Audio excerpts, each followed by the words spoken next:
Again, my name is Dennis Becker. I'm the Dean of the College of Natural Resources at the University of Idaho, and it's my pleasure to be welcoming you back here this morning with my partner in crime, Jim Burchfield. He'll introduce himself in just a second here, but I wanted to start with just a real quick sort of summary of yesterday. Most of you, maybe all of you, were on yesterday, so I don't have to go through all the details, but just a couple of things that really sort of stood out to me. And I'm reminded of where we started yesterday around the conversation of this point in time being so critical with this, at least as big of an influx in funding as I think any of us have ever seen. And as I think, as Jim really said so well yesterday, never have we had sort of the need and the resources match at a time like this.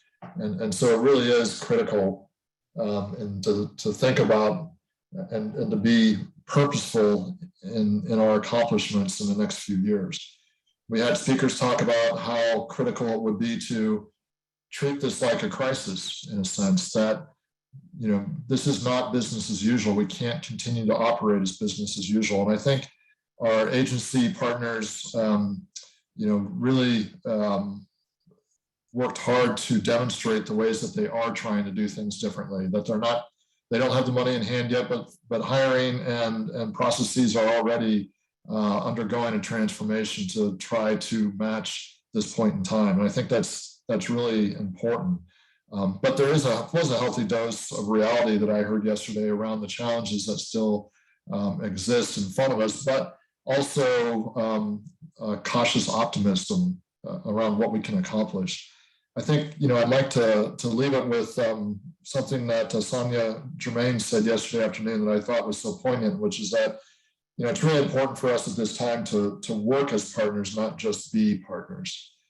And I think it was somebody had said in the chat box, there is sometimes we've been doing this for a number of years, 10 years, some of us have been doing it for 15 or more years. And we can take it for granted, our partnerships, we can take for granted the processes that we have in place. We kind of just settle into these ways of doing things or perceptions of each other. And I think particularly at this point where really the spotlight is on us and the responsibility is on us to make a difference, I think it's useful in a day like today to reflect on what we're doing individually and collectively to really rise to this moment. So I'm really looking forward to the speakers today. Jim, I think you have a few things to say about that. Yeah, thank you, Dennis. Again, I'm Jim Burchfield. I'm a member of the Advisory Council of the Montana Forest Collaboration Network. I'm retired from the University of Montana's College of Forestry and Conservation. And I'm really honored to be a part of this conference and to help moderate with Dennis. I think we've got a terrific program today. I hope you can stick around. I know there's lots of things going on for everyone in this spring. But today we're going to be focusing quite a bit on what collaboratives themselves can do. We'll actually hear in the afternoon some principles of effective collaboration. And in our first panel, we're going to talk about what kinds of things that we as members of collaborative groups can focus on to be more effective. And I'm really looking forward to that early session. We're also going to have a case study. We're going to be looking at the Idaho Panhandle National Forest, who's had a very terrific relationship among its county commission, its Forest Service staff, and citizens and timber industry there to be able to get work done. And how they were able to accomplish all this is something I think we can learn from, and we're excited about that program. So today we're going to start with a introduction and a welcome from Governor Gianforte, and we'll get to that in just a minute. And Tori, I hope you've got that lined up for us to load. It's a tape message, much like Governor Little's yesterday and Senator Tester's. But a couple of quick announcements.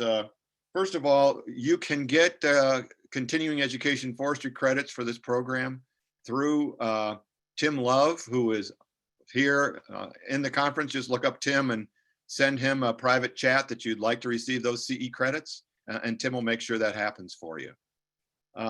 Second, we're going to be using the chat box a lot today. And one thing I want to announce is we're going to be asking you some specific questions about how you might contribute. And we're not going to do that in the polling questions like we did yesterday, where you just have a close-ended question where you fill out A, B, C, D, or E. Because we want to use the chat box because it identifies who you are and allows you to answer a more open-ended question about your interests in supporting collaboration. So that's going to be coming up later in the morning, and I'll announce that one more time. So the chat box is going to be used for those special questions, but it's also there for any questions you have for our panelists. And Dennis and I will go through and make sure that we try to get to everybody that we can in the time allotted, so that your questions can be directed to our panelists. And then, of course, if you really want to say something, mention that in the chat box, and we'll make sure you can unmute yourself and then allow your image to come on screen and your audio as well. So you're all muted automatically, but you can unmute yourself when the time comes when you need to. So we're going to get our program started with a message from Governor Gianforte, and then we're going to work into our first panel, and I'll introduce that panel in a moment. And so let's start with this message. Here's Governor Gianforte.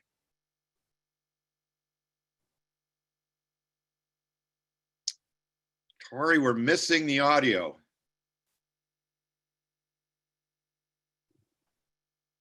Let's see. Hello, Is that better? Greg Gianforte here. Strong collaboration is critical to protect Montana's forests and our natural resources, and I appreciate our continued partnership in actively managing our forests. Montana is facing unprecedented wildland fire risk and forest health conditions that threaten our homes, communities, and economy. That's why I made forest management a top priority when I took office, and will continue addressing forest health issues with the urgency they require. The benefits of active forest management are clear. Healthier forests, improved wildlife habitat, enhanced recreational opportunities, and more good-paying jobs. Most importantly, less severe wildfires. Last year, we set an ambitious forestry target for the year to match the urgency of the forest health crisis we face. Thanks to the leadership of Director Castor and the hard work of the DNRC team, we were able to reach it and more than double the number of acres treated by the state this year. We've also invested in various cross-boundary projects across Montana, which will create more resilient forests, improve wildlife habitat, increase recreational opportunities, and support local economies with good-paying jobs in the forest products industry. Just like fire, forest health problems don't stop at the fence lines. It's critical that we continue to work together and partner across ownership boundaries to manage our forests so we can help protect our communities, infrastructure, and natural resources. Folks, this is just the beginning. We must and will continue to incrementally rebuild our capacity to be good stewards of our forests. Once again, thank you for your commitment to making our forests more resilient and healthier for generations of Montanans to come. I'm enthusiastic about what we can accomplish together and about Montana's future. Please don't hesitate to reach out. My door is always open.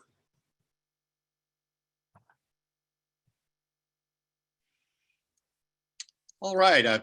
Thanks, Governor Gianforte. I just want to emphasize that the political leadership in our two states, both Governor Little and Governor Gianforte, our senators' offices, our representatives, are all behind us working together to solve these problems. So I think we have the political will, and now our challenge is, how is it that we manifest this will in a way that really does make a difference?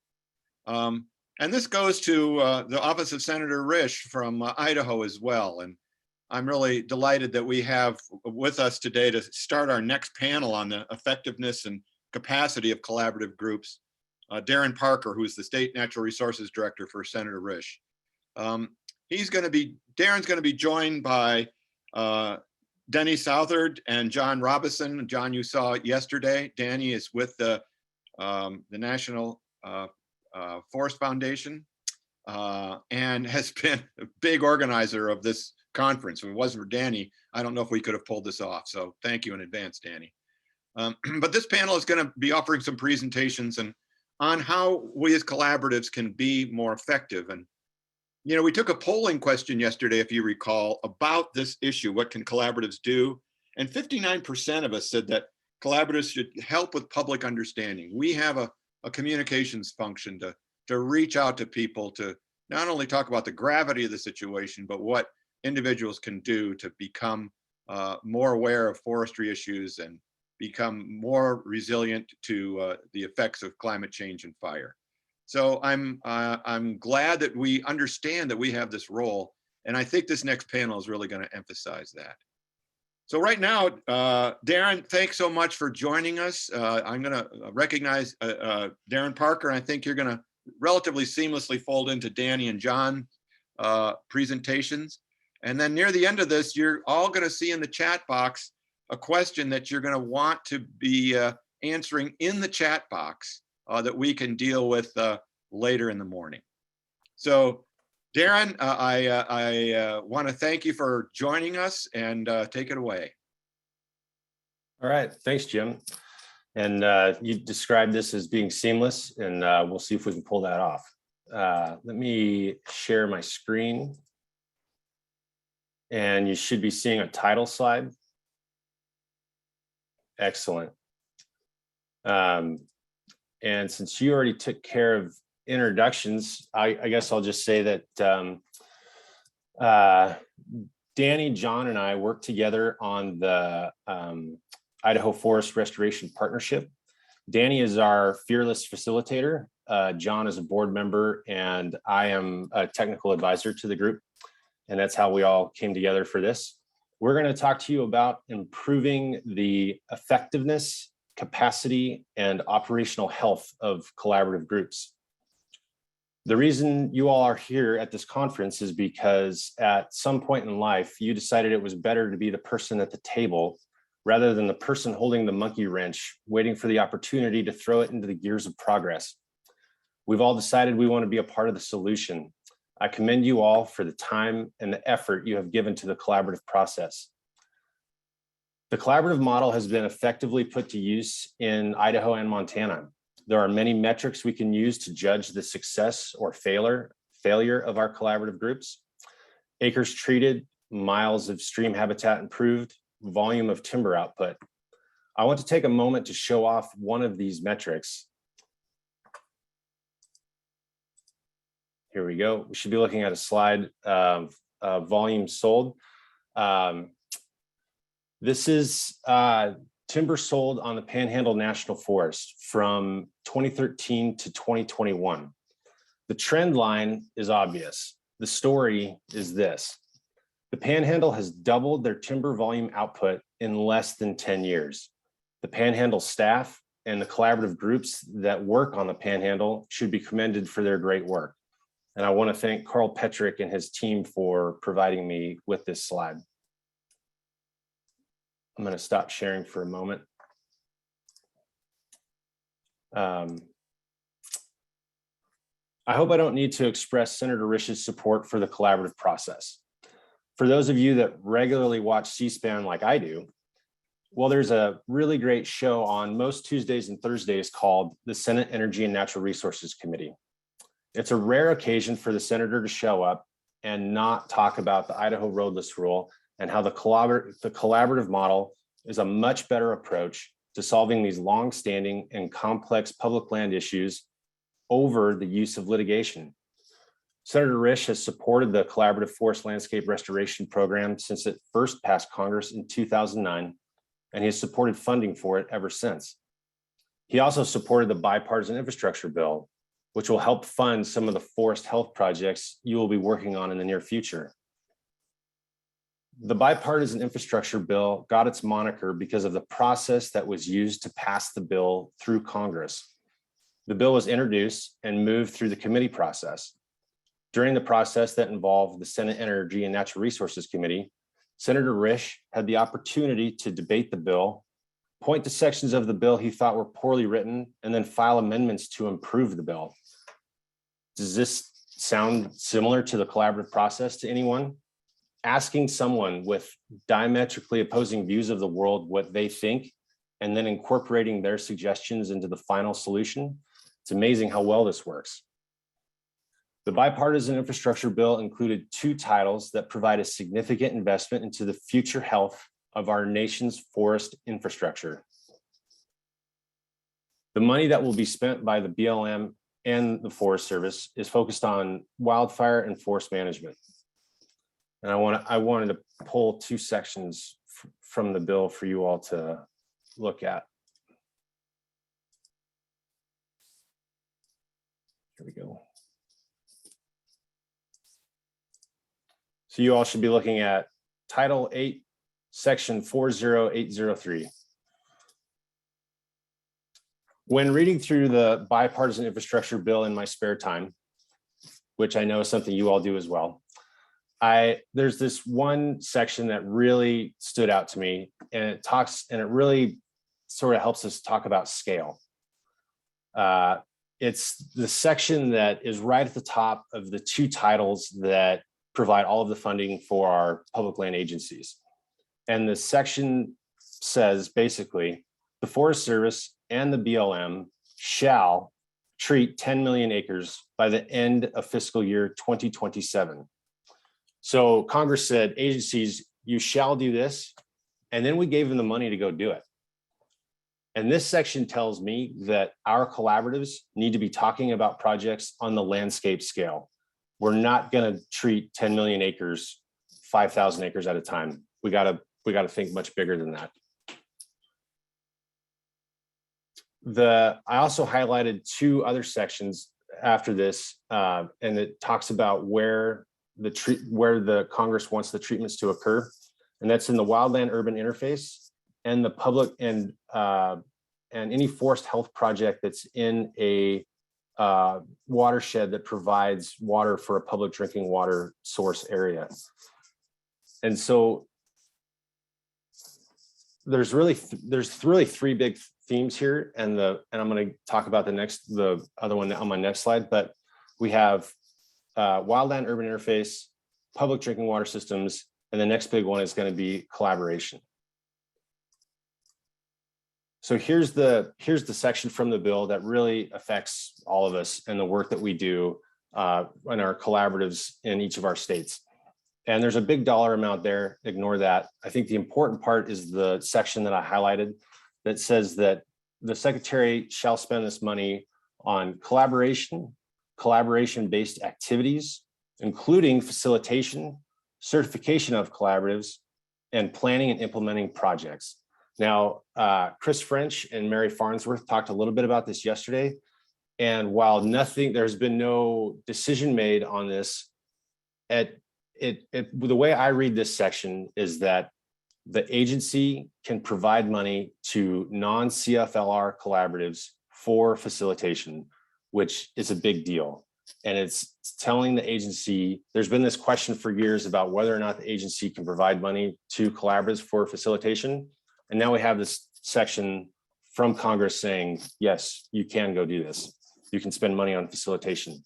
The decision on that from the agency is still pending, but I think that there's a lot of really bright people in the Office of General Counsel for the Forest Service that will agree with me on this interpretation, but we'll see. That is all the time I wanted to spend on the bipartisan infrastructure bill. There's a lot of different sections in there, lots of different pots of money, but that's all I really wanted to focus on for today. But I do want to preemptively answer a question I hear of agency staff all the time about the bipartisan infrastructure bill. And that is, the question goes something like this: when can I expect infrastructure money in my region, on my forest, for the project that I really care about? And no offense to anyone that has asked this question, but to me, that is the exact wrong question we should be asking. A better question is, how can my collaborative work together with the agency to solve difficult problems, to create a space where the agency wants to spend infrastructure money on the place that I care about? We need to put the work in first. They're not going to write the check and then we'll put the work in afterward. We have to do the work first. And I really feel like this group of people that are attending this conference, we're not the kind of folks that are going to sit back and kind of go, I wonder when the Forest Service is going to solve my problem for me. That's not us. We're going to solve this problem. And I really think that the collaboratives in Idaho and Montana are perfectly situated to make use of the infrastructure money and authorities that Congress provided. So here's the part where I ask you for something. I want to challenge all of you to do more than last year, more than you have ever done before. How much more? Well, this is up to the members of the collaboratives to decide. I can't decide this for you. I work for a senator, not a dictator. I'm not going to dictate your goals for you. And the other big reason is that the metric that's important to you, that you want to, the goal you want to set, may not be the metric that's important to me. And the metric that's important to Garrett Visser from the Idaho Wildlife Federation may not be the same metric that's important to Tom Schultz from the Idaho Forest Group. As a collaborative, as a group of people that view the world differently, you have to set your goals, make them higher than you've ever made them before, and then set to work. Why am I challenging you? Two big reasons. One is because I think the collaboratives in Idaho have reached a turning point, and I suspect the collaboratives in Montana are the same. And two, it's because the bipartisan infrastructure bill is a turning point. So how do we know if we've reached a turning point? There's this guy from the Senate. He's telling me that we're turning. I don't know which way to go. How do we know that we're there? A turning point in life is, in our personal lives, is usually something like buying a house, changing jobs, growing a family. And a turning point is usually associated with feelings of anxiety, confusion, and if you do it right, tough questions, and then excitement. I think we've all done the anxiety and confusion thing over the last 2 years as it relates to COVID.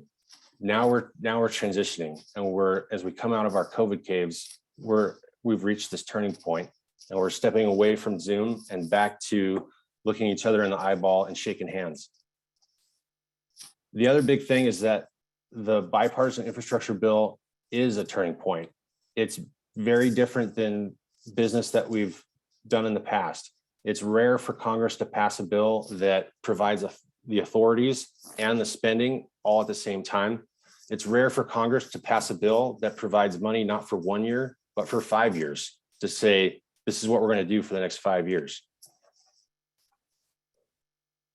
The other thing I would say about the bipartisan infrastructure bill is that it was not an investment in the status quo. It is an investment in improving the health of our nation's forests and improving the health on at least 10 million acres. Tom Schultz referred to it as a moonshot. Mary Farnsworth used the phrase, the more plan, the do more plan. Karen Kelleher said, let's go. I couldn't agree with them more. And Congress has said, we're going to do more, and we're going to rely on collaboratives to get the job done. And that is why I'm challenging you today.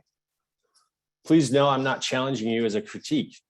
I'm not saying you're doing a bad job. Look no further than the Panhandle to see that we're doing great things in Idaho. I offer this challenge with the faith that I know that you can succeed.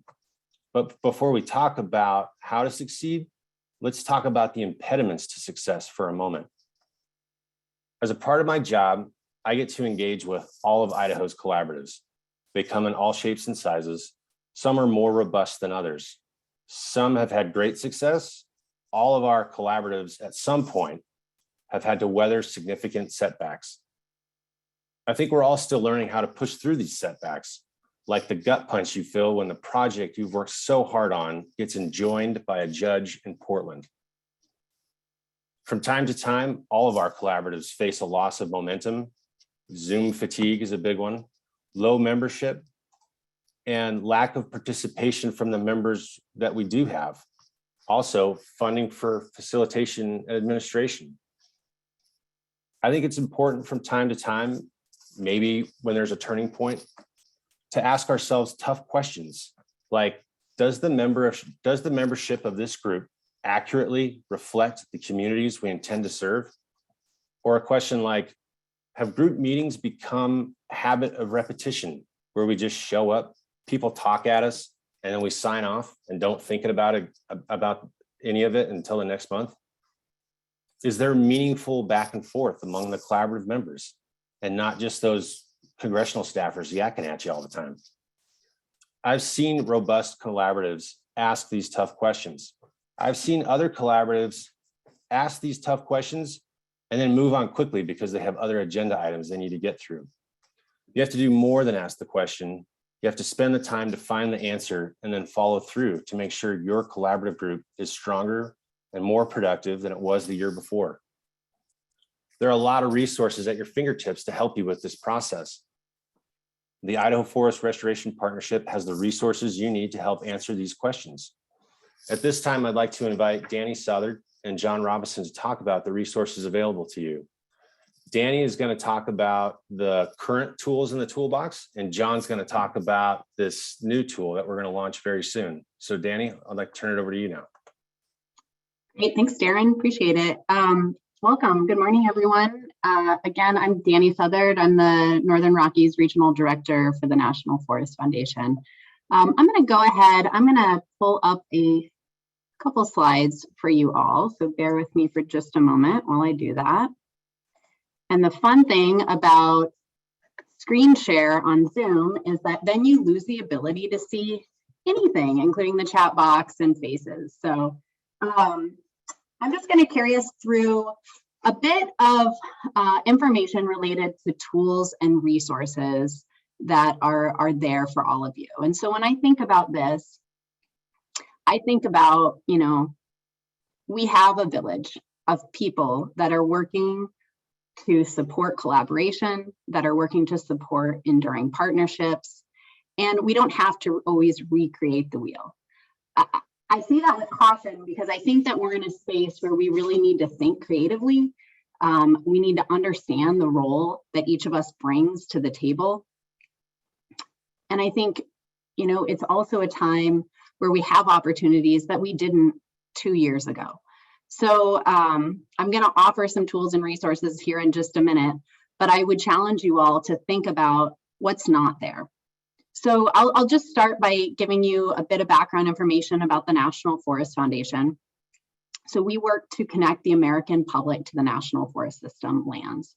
And we do that to promote the restoration and the recreational enjoyment of these important places. We serve a variety of different roles from NFF, from the National Forest Foundation.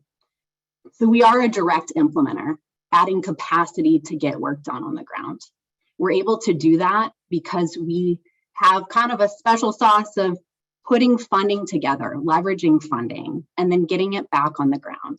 Sometimes that looks like direct contracting through NFF, and other times that looks like building the capacity of our partners themselves. And so grants, subawards, but our trend is growing. And so this, I wish I had the 2021 slide, but it's close to 20 million that we got on the ground on direct investment last year alone. So I only see this growing, and I see this growing for partners as well, not just the National Forest Foundation. The other thing that we do is spend a lot of time looking at building those enduring partnerships. And that could take the form of forest collaboration in the formal sense, but it also takes the form of less formal partnerships. And I think in many ways, those are as critical to our success and our creativity as we move forward. So, again, for the staff that are on this call, Forest Service, Bureau of Land Management, state, think about all of those different types of partnerships and those niches that those partners bring to the table. So now what I'm going to do, here's the fun slide share part. I'm going to literally walk you through some tools and resources that are at your disposal. And so this first slide here, this is the National Forest Foundation's website. There at the top of it tells you the website link. And again, we'll share all of this with you. I'm not expecting you all to remember these kind of cryptic links. So if you go onto NFF's website, one thing you'll see is there's this collaboration resources tab.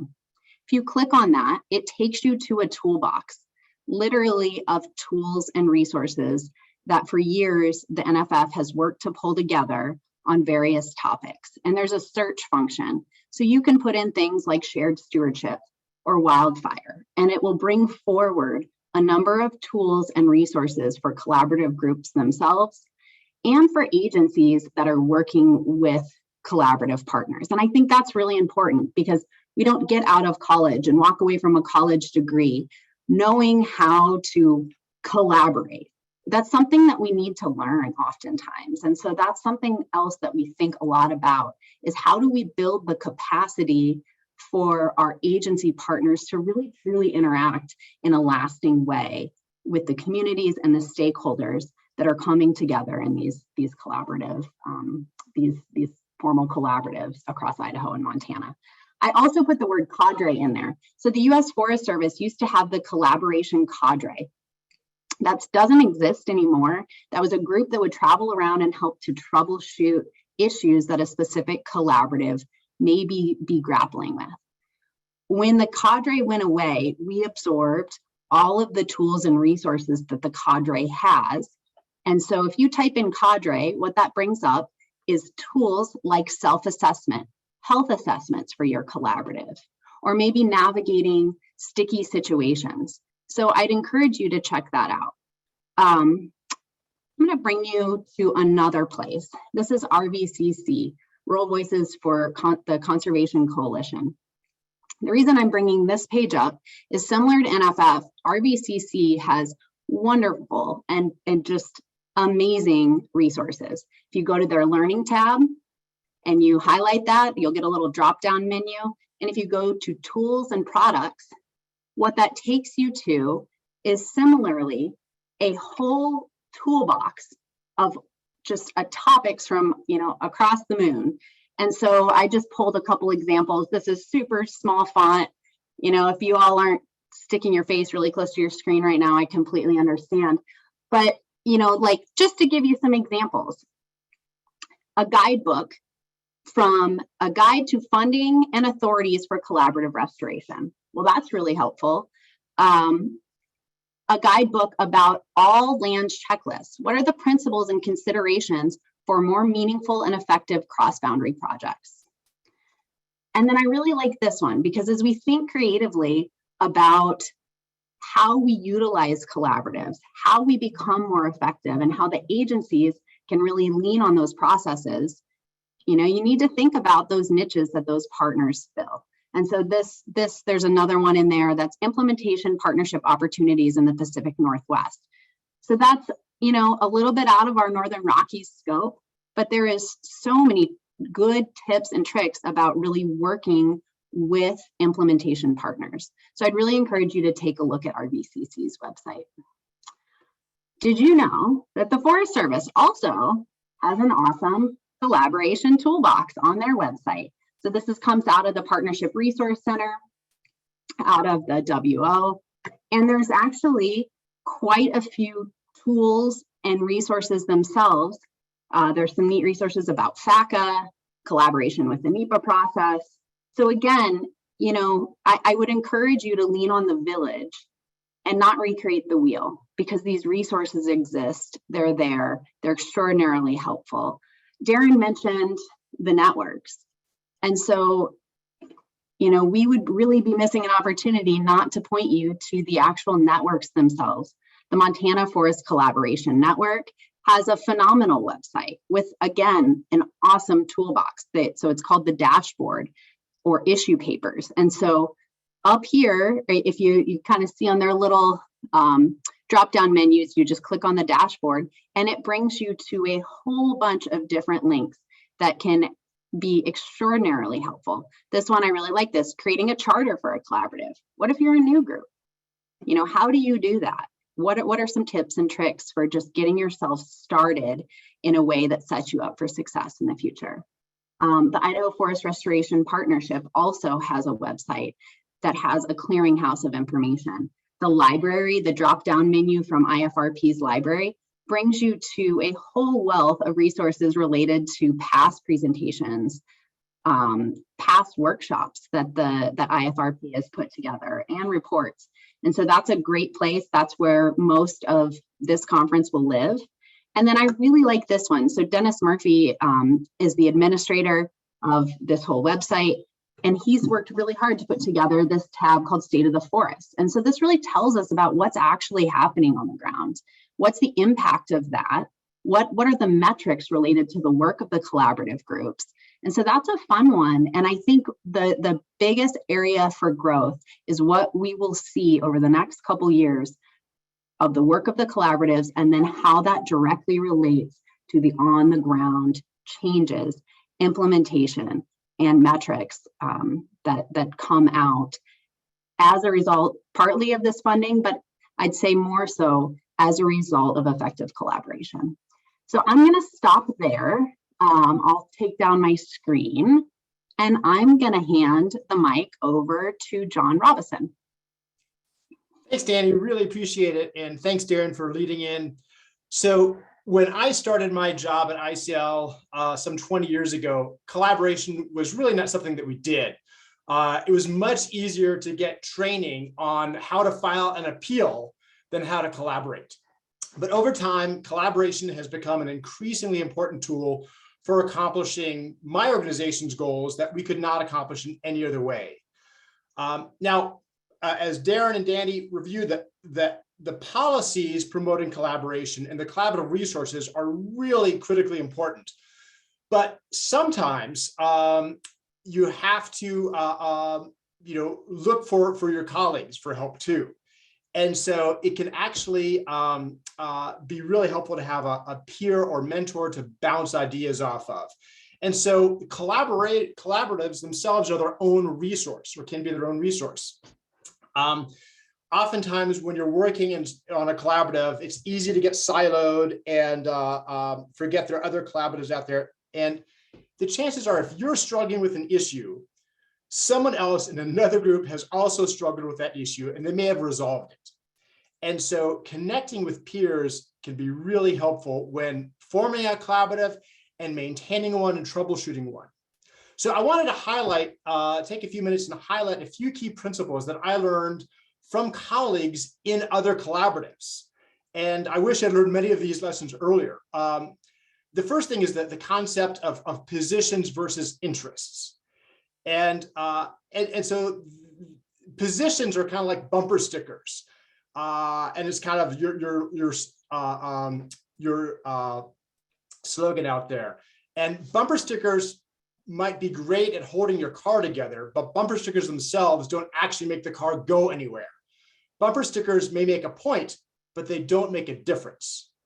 So there's a lot of complexity and nuance behind a bumper sticker. And these are the actual interests that people and stakeholders or groups have. And it takes time to discover what someone else's actual interests are.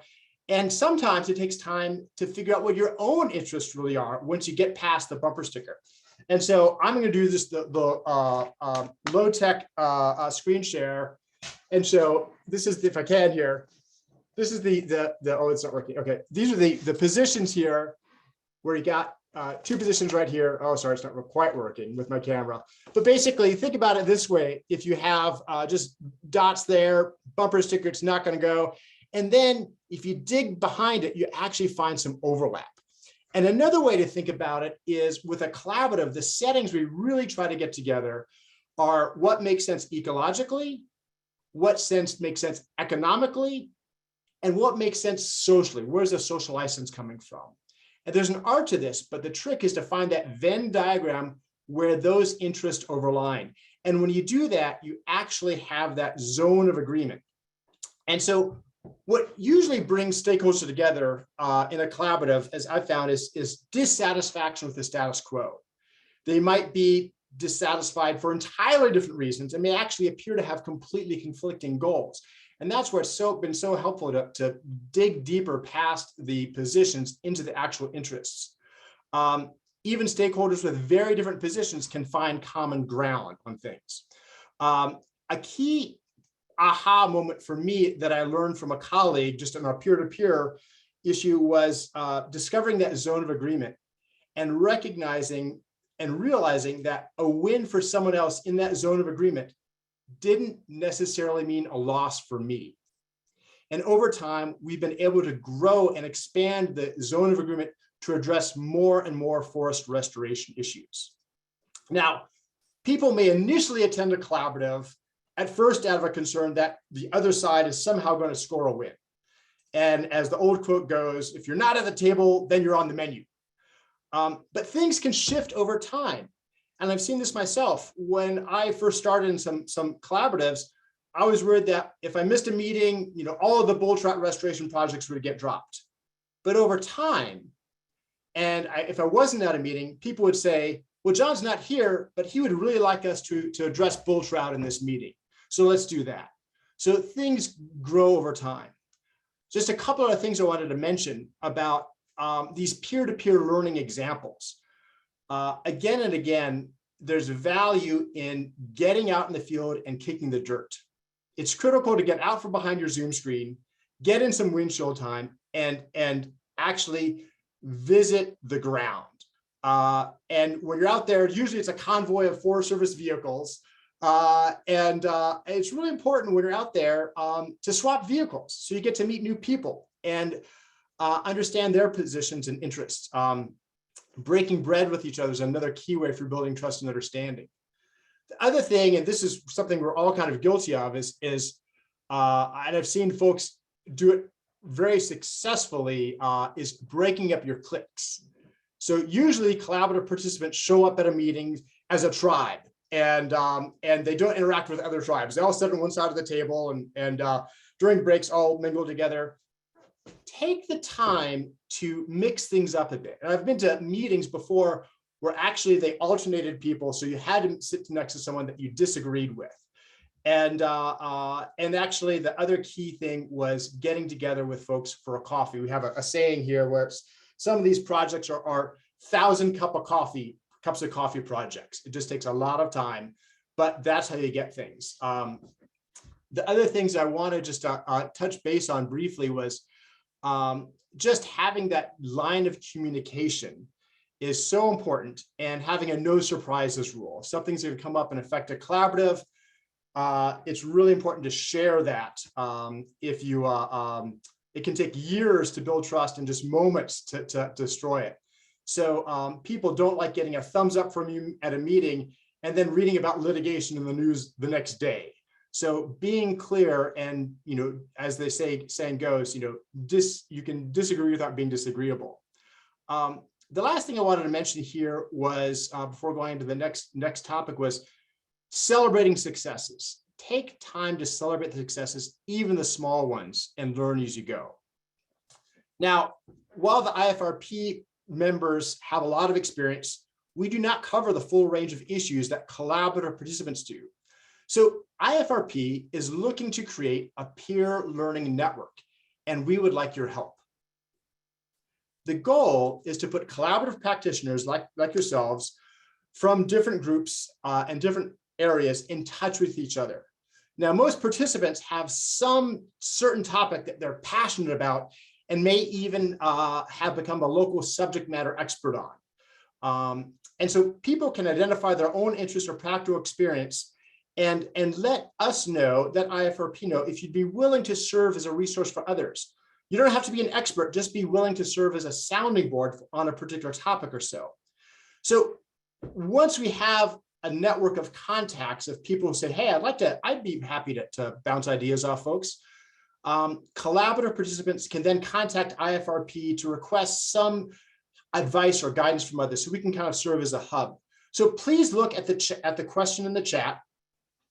And it's, would you be interested in serving as a resource on a peer-to-peer learning network? And if so, on what topic would you like to make a contribution? It could be website design, woodpeckers, facilitation, organizing volunteers, writing press releases. Maybe you're good at designing logos, things like that. So take a few minutes to fill out the response in the chat. And then moving ahead, I see IFRP is looking to serve as the hub for this network and connect people who are requesting assistance and offering assistance. So we could review requests we see on a monthly basis and put folks in touch with each other. And so we can actually help offer fresh perspectives and help ourselves. So as Darren was saying, he's asking us to step up. And one of the best ways to step up is to serve as a resource for others, help others achieve success, and learn from others. So while folks respond in the chat, I'd also like to open this panel up for questions for our remaining time. And so we've already had some good questions in the chat. And so just wanted to conclude there and say thanks, everyone. John, thanks very much. And I hope you all get a chance to open up the chat box and look at that challenge question that John just offered. And actually, I typed it in, and you can notice one little typo, but that is, would you be interested in serving as a resource on a peer-to-peer learning network that John has just introduced? There's already great resources there from NFF and Rural Voices for Conservation and the Montana Forest Collaboration Network and others. But, there's nothing like a person to be able to actually offer support. And boy, when I look at the list of talent people on this conference and the talent embedded in all these individuals, I know that there's a lot that can be done there. So please offer those things, and you don't necessarily put it to me, do it for everyone so that we can make sure it's archived and everyone in IFRP can see that too. Darren, Danny, and John, thanks for amazing presentations. We do have some questions. You've seen them there in the chat box. Let me open with the one from Gerry Sanders. I'm kind of going a little backwards here. Darren, this is a question for you. Which committees will have oversight on the infrastructure bill, and how often do you anticipate their interaction with the Forest Service and the BLM on the progress they've made? Well, the bulk of the oversight will be conducted by Senate Commerce and then House Transportation, but that'll be mostly on the surface transportation programs. The stuff that we all care about on the public lands will be Senate Energy and Natural Resources and then House Natural Resources. And on the Senate side, we have Senator Risch on the relevant committee. And on the House side, we have, in Idaho, we have Congressman Fulcher on the relevant committee. And the period I would say annually, they'll probably ask the agencies annually about their progress. I see. Hey, Gerry, I'd like to ask you to unmute if you don't mind. Gerry Sanders is the person I'm asking to speak right now. He's the chair of the Montana Forest Collaboration Network's Advisory Committee. Gerry, do you have a follow-up there for Darren about that? Is that what you were looking for? I think I just wanted Darren to kind of share which committees would be most closely watching, and then the reason for how often is to kind of paint this picture that as we heard, there's a sense of urgency. There are these expectations for performance out there by the agencies across the board, and lots of good information. A lot of us, it's on us to help the agencies be successful and really move forward. And so to kind of promote this sense of urgency is the reason for the question. If you have a review, let's say you have part of one of the committees, Senate Energy and Natural Resources this fall, to say, well, we've hired a bunch of people, or we think we've got most of them, and we're working on this, and you really can't paint a picture of accomplishment. So that's not going to go well. I think NAB, Dan and yesterday kind of painted this picture that Congress is going to be watching. They're looking for results. They made the move, they brought the money and provided the authorities, and their expectation is get it done. So anyway, it's on all of us. So I just wanted to kind of paint that kind of a picture going forward. Thanks, Gerry. Any other response, Darren? Yeah, I guess I would say that oversight has many forms. There is very formal oversight, like at a committee hearing where you have that poor person that has to sit at the witness desk and talk to a whole bunch of senators and get grilled for hours on end. And then we can also send letters. We can also submit questions for the record. But then I'm also, as a part of my job, I'm constantly conducting oversight with our federal agencies. I'm on the phone all the time and in meetings with Carl Petrick and other forest supervisors from around the state. I'm constantly interacting with our regional foresters and our BLM staff. And so and then I'm communicating all that to the senator as we go. And so the oversight doesn't just take place during a couple of hours during a committee hearing. There's a whole other story that's told throughout the year. And that's a big part of my job. Thanks, Darren. Hey, here's a question for anyone on the panel from Bill Higgins. What's the risk that chronic litigants call themselves a collaborative and then tap into funding from the infrastructure bill? If I could jump in, and then John, Danny, jump in if you want. I think you have to pass the laugh test. I remember it's like 10 years ago, maybe it was longer than that. The forest soup on the Panhandle was Renata McNair. And she told me that a couple of mill owners got together, had a cup of coffee, and then they went and met with her and they said, well, we collaborated and we think you should sell us more trees. And so you kind of have to say, is that really a collaborative? And the answer is no. And there's, as I said, there's good and bad collaboratives. And I really think the agency's smart enough to sniff that one out and say, that's not collaboration. That's just a coalition of like-minded people. Sure. Yeah. And go ahead, Danny.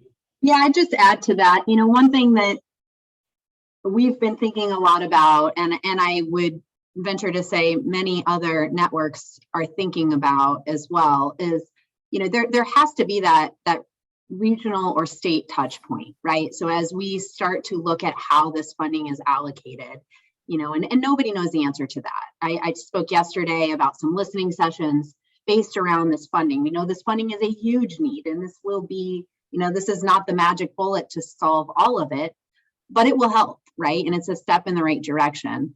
Through the listening sessions, we're repeatedly hearing there has to be that touch point with, the MFCNs of the world and the IFRPs, because I think that there is just that working local knowledge of, what is legit and what is not, and so when I think this all comes down, I suspect there will be some sort of, vetting type of process that allows us to have that local knowledge and that local touch point.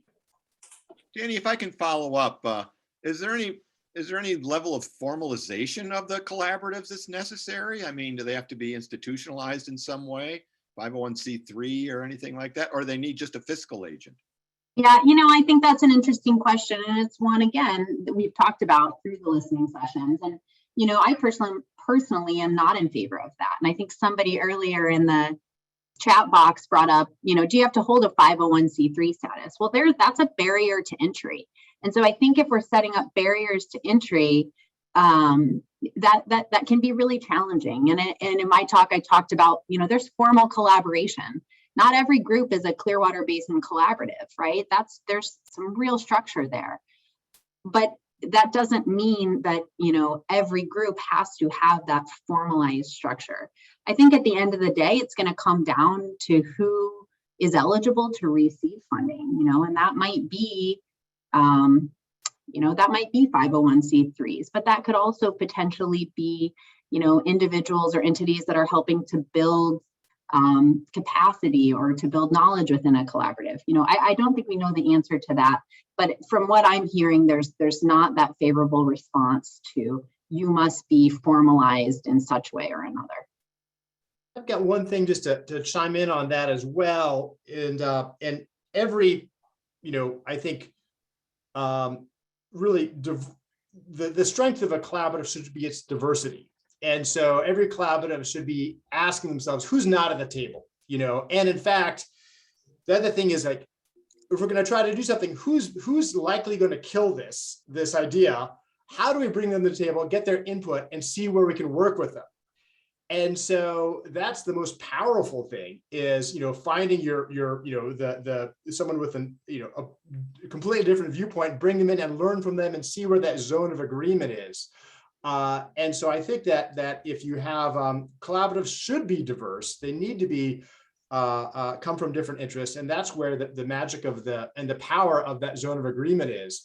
Now, there's some folks that don't have the time, ability, the schedule to collaborate. Some folks don't have the, frankly, institutional flexibility to collaborate. If your ideological bent doesn't allow for collaboration, that's fine, and there's separate venues for that. But you have to have, okay, we're going to operate within this sphere, and there's room for multiple stakeholders. And the idea here is what can we agree upon, and how do we get that work done on the ground? And again, time over time, we've seen that zone of agreement build and build, and that's really been critical. Thanks, John. Hey, before we close here, I just want to thank all the people. There's amazing, volunteerism in this group, Right. of all the people who have said, yeah, I can help with facilitation, or a mentor, or dealing with public involvement, or tribal issues, cross-boundary work. Wow. Thank you, everyone, for sharing your skills. Chelsea, about your knowledge of policy and planning. This is just great. So I appreciate that. Hey, I want to offer the final word to Darren Parker back again to close out this panel before we move on. And John and Danny, thanks so much for your tremendous presentations. Darren, thanks in advance to you. We'll transition over to our next group in just a moment, but Darren, you get to offer some closing remarks. Thank you, Jim. And thank you, Danny and John, for your presentations, for joining me on this panel today. I just want to say that I spent part of my talk today talking about metrics we should measure, but there's one metric of success we cannot measure, and that is the number of lawsuits not filed on forest health projects. We have figured out that that we can keep land management decisions in Idaho and in Montana and out of the courtroom in Portland. And that is one of the many reasons why we spend so much time making collaboration work in our states. As a natural resource staffer for Senator Risch, and my role as technical advisor to the Idaho Forest Restoration Partnership, I look forward to listening to your ideas during the remainder of this conference. And I really look forward to working with all of you to improve the health of our forests in Idaho and Montana. Thank you. Thank you so much, Darren. So we're going to transition now to our next panel. And I want to encourage folks to keep putting your questions in the chat box, or just like Gordy did, if you have something to say, if you want to raise your hand, we'd be happy to get you into the fold of the conversation. I think today, we're really trying to focus more on hearing from the groups and connecting you to these conversations. And so please take advantage of that opportunity. Next, I want to invite Carl Petrick to start us off in talking about the West Side Restoration Project on the Panhandle National Forest. And Carl, as I understand it, you will kick us off, and then I think Josh Jurgensen, Kevin Knott will follow you, and then Dan Denning will bring you home. Does that sound right? Yeah, that sounds right. Yes, appreciate it. So I've been here almost a year now, and hadn't had the opportunity because of COVID to get out and about. But I've come from the Southeast, and I can tell you that what I've seen so far here with collaboration is really impressive.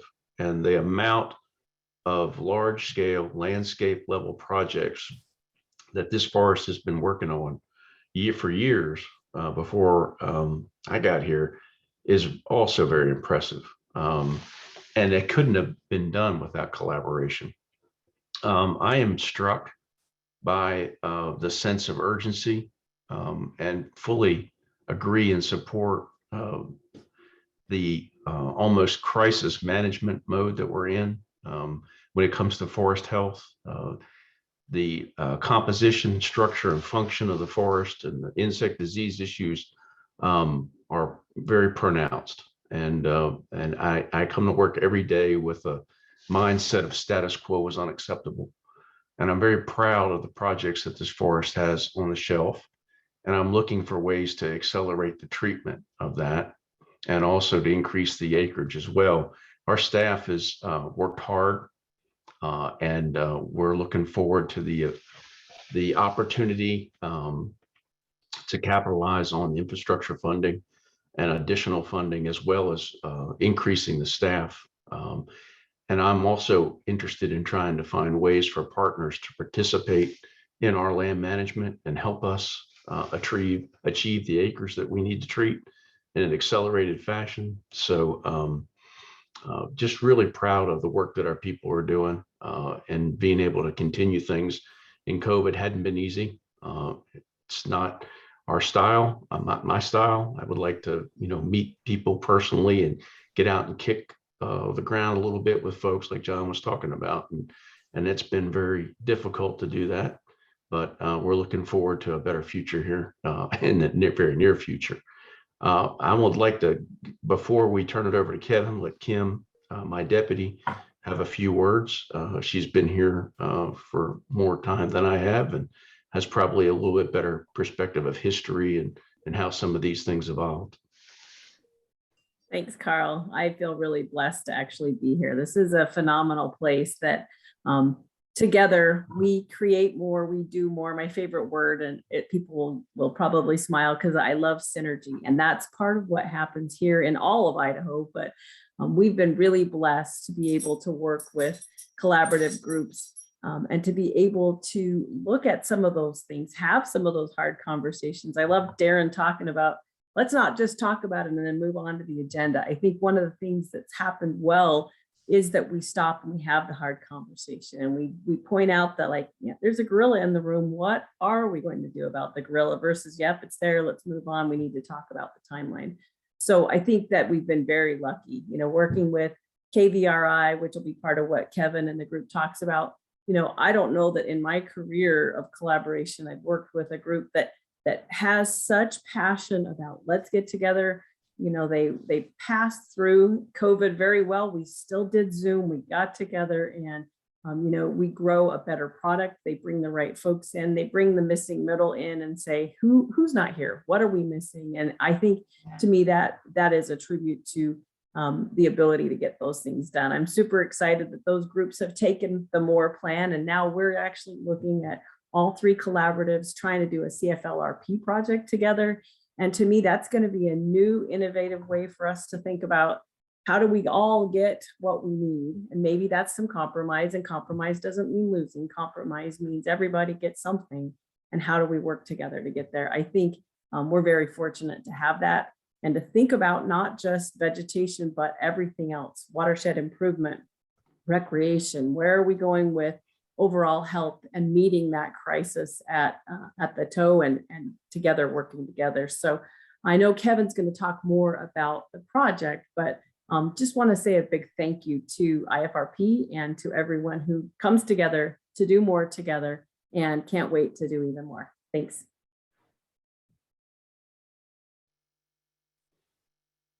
Yeah, and Dennis, this is Kevin, and it might be better if I kind of go next and kind of set the stage for the West Side project, and then I think that would make it better for Dan and Josh to kind of flow in behind. Yeah, that sounds great, Kevin. Thank you. I'm going to try to share my screen here to pop a couple of things up on the screen. Let me see.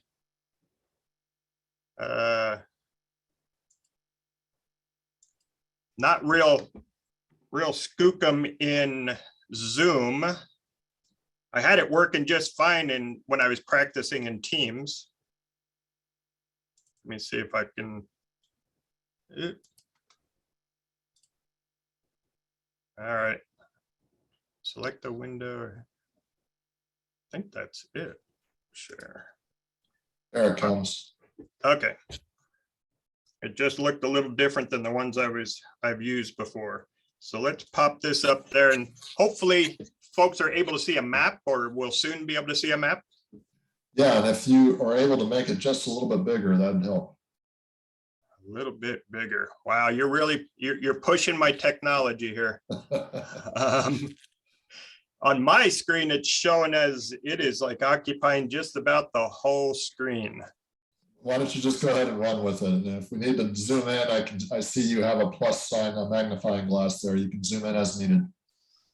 Okay. And really, this is just kind of, you can hopefully see that the project area itself is enclosed with the dark border.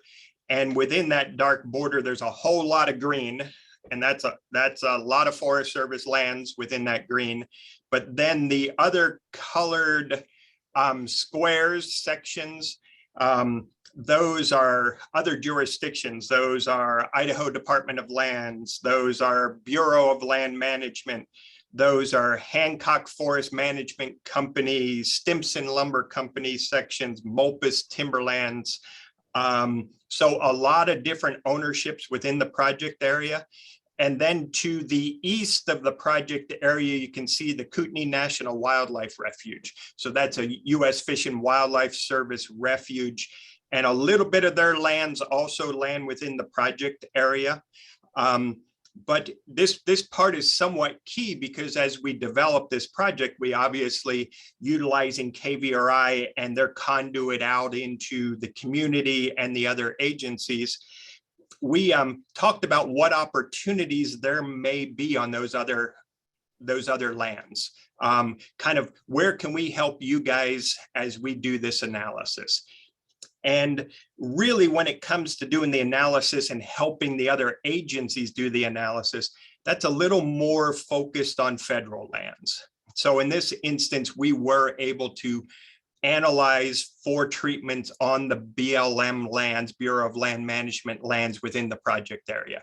We also were able to take a look at some key areas on the refuge that would support the overall project goals.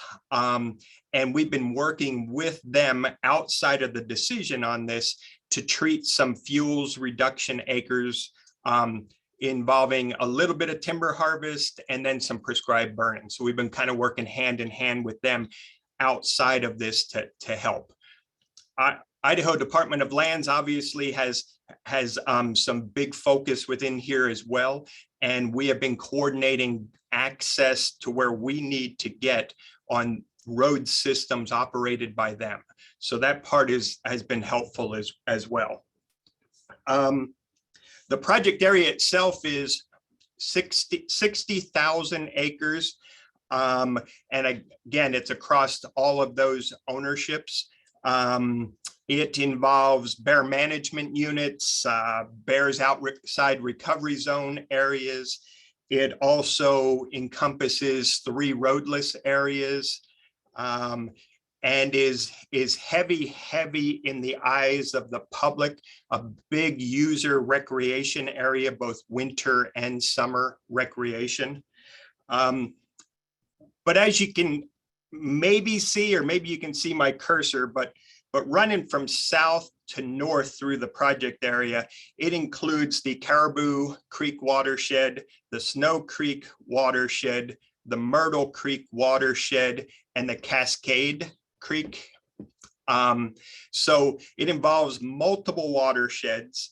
And one of the main features within this project area is the Myrtle Creek watershed. That is the watershed that provides the surface water, drinking water for the city of Bonners Ferry, and is very, very important locally. The intakes are right there in the creek itself. There's also real important tributaries that feed Myrtle that then go into the intake and supply that water. And I've got a quick photo here of Myrtle Creek itself. It's running nice and cold and clear, just like Bonners Ferry likes to see it. And so that is certainly a driver to kind of that question of why here, why now? and it's been brought up yesterday as I was listening in, that deliberate approach, that deliberate look at where should we go. And some of that's driven by the fact that a lot of our lands are a little out of whack from where we would like to see them and where they've historically been. And that's in terms of species composition and structure are two biggies. And obviously fuel loading is the other one. So as we were looking at this project area, my silviculturalist put together a current versus historic forest composition. And this kind of encompasses a large area within the district itself, but is definitely representative of this project area. And you can see, hopefully, that the dark lines are what the historic species composition was on this landscape. And then the dashed line is what the current is. The big take home here is that our ponderosa pine, our white pine, and our western larch, which were some of the dominant species across this landscape, and also the long-lived seral, disease-resistant, fire-resistant tree species, are much lower on the landscape and composition than what we've historically seen. And we've made a definite shift as we go across here into our moister site species, our hemlocks, our cedars. We have a large composition of lodgepole pine, and I'll talk about a little bit of how we got to that here in a minute.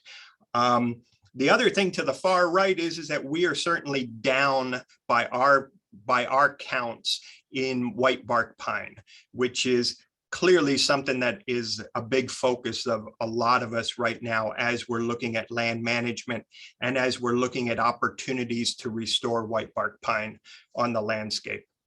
So how did we get to where we are in the project area? Let's see. And this map is even a little bit small on my screen, so I don't necessarily expect y'all to really be able to see detail on here, but hopefully what you can see is that there is basically a perimeter line that's a big ellipse running essentially from the southwest to the northeast across this map. This is the Selkirk Mountains where this project area is. And this is a map of the 1967 Sundance Fire. It began on the other side of the crest from the Bonners Ferry district and from this project area. And it basically sat around for a week like fires will kind of in that country. And folks even thought they had a handle on it at one point. Then the wind came up and this thing became a wind-driven, wind-generating wildfire. And it, in a 9-hour period, ran 16 miles from southwest to northeast. It wound up ending within our project area, but didn't quite reach the Myrtle Creek drainage, thank goodness. But it did come into our project area, and about 8,000 acres within our 60,000 on the landscape were burned over by the Sundance Fire. And from what I had heard at points all along it, it's like about 8 miles wide by 16 long. And at certain points was traveling at 6 miles an hour. So folks who have been around the fire game realize that a fire moving along at 6 miles an hour, it doesn't matter what kind of fancy resources we might have available, you're not stopping a 6 mile an hour fire. So as luck would have it, this fire started in late August. And so weather comes in around our country late August, early September, we start getting shots of rain. So that assisted certainly in stopping this. To the north of it was another like 5,000 or so acre fire called the Trapper Peak Fire. And then there were assorted other ones on this landscape And there was fear that all three would grow together into a very large fire, which would have radically changed the landscape up north here. So that's kind of a driver. And those 8,000 acres that burned are largely replaced by lodgepole pine, homogeneous stands of lodgepole pine. So anybody who can do a little bit of math knows that those lodgepole pine have been out there for a while. Lodgepole pine typically start to break down at around 90 to 100 years of age, and the stands start coming apart. So that's a big part of why we're in here. We've got a community or a municipal watershed with fire history and stands that are starting to age out. So let's see, I've got picture here. The next thing that kind of was and I should pop up a couple pictures, and some of these are even tinier, but here is a lot of dead and down material within stands. We also have, there's a photo of some of the other stands within it. As you can see, way too many stems per acre. These things are all being choked out, and clearly a fire hazard. If anything got started in here, firefighters would not be able to get in front of any of this. But the other thing that happened within this project area is the Myrtle Creek fire. And in 2003, a fire actually occurred within the Myrtle Creek drainage.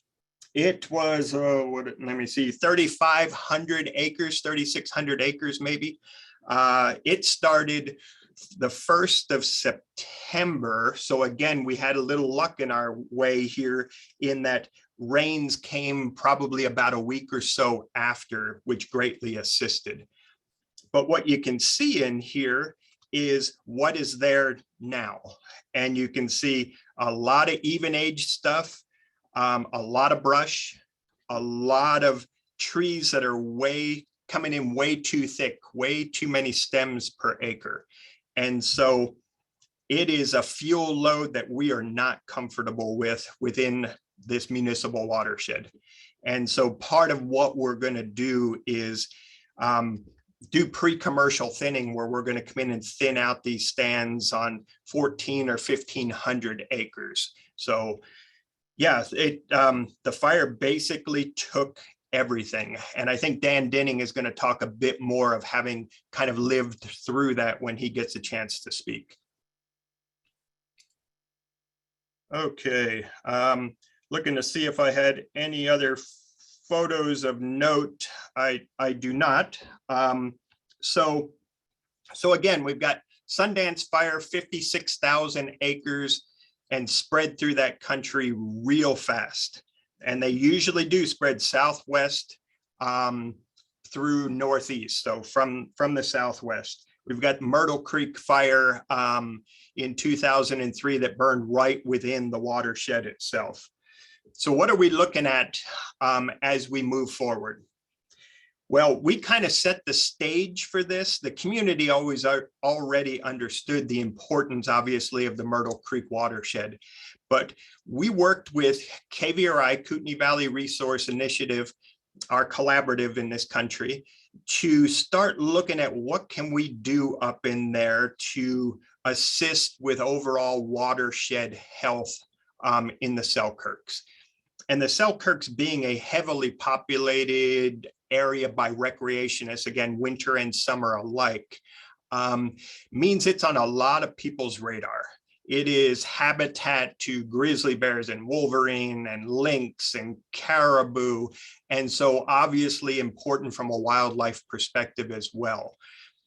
The thing that KVRI does for us is they are that strong conduit to not only the other agencies that have interest, the state and the other federal agencies, but they also bring in the timber industry into the discussion. They bring other private landownerships that rely on these watersheds into the discussion.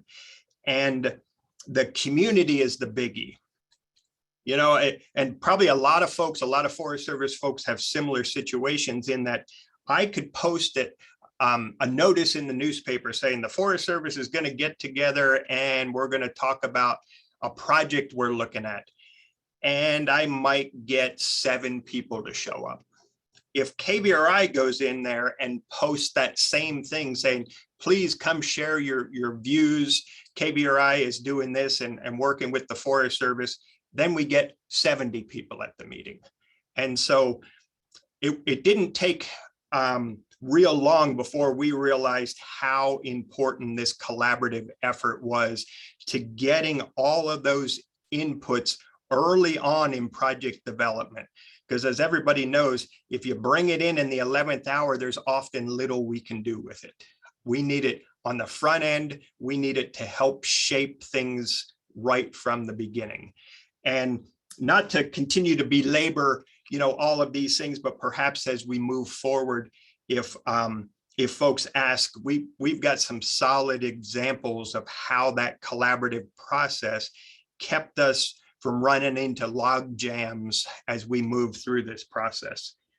So the project area itself, we have some regen harvest proposed because there are certain areas that are just really going to be challenging to work with because of their current condition.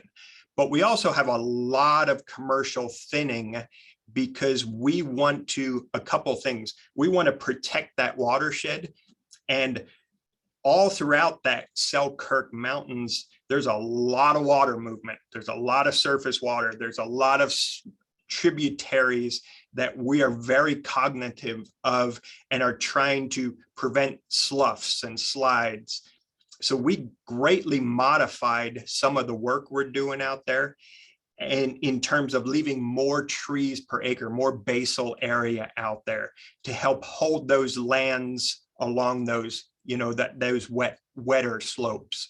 And our soils people are going to continue to go back to those areas and monitor to see how those differing basal areas help hold the soil where it is. So a lot of modifications off of what we would have normally done, and a lot of meetings between our timber folks and our soils people out in the woods on the ground to develop those things. So a lot of commercial thins so we can leave trees out there. And then, as I had mentioned, there's the pre-commercial thinning aspect of it.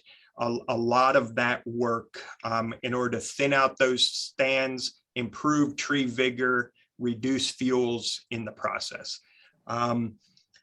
With it being the Selkirks and the recreation opportunities, we did a lot in there recreation based, but Josh Jurgensen is going to touch on a bit of that when he speaks. So I think I'm done, but hopefully that kind of set the stage a bit for the other speakers. Great, thank you, Kevin. And I might ask you to stop sharing your screen there. And I also have a question I'm going to actually go to here before we move on. I think it's, let's grab it in a moment here. So Jennifer Bakar asked sort of an observation about your public meetings and the good turnout for when it's advertised one way versus another. From your perspective, do you think the increased turnout when the collaborative invites is because they reach more or different people? Is there a difference in trust? Maybe just sort of expound on that a little bit. I think as the collaborative have gone through its years, and I believe we're 17, 18-year-old collaborative at this point. And I should remember, because we do a cake every year to celebrate. And it's, maybe that one time a year I get cake.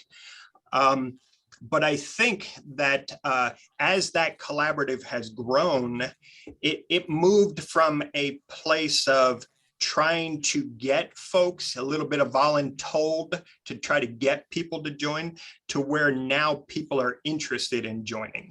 And I think the more people that are involved that way, the more people they're touching throughout the community. So people are much more familiar with what KBRI is, what KBRI brings, and that they know their voice will be in the room if they attend a KBRI meeting. Great.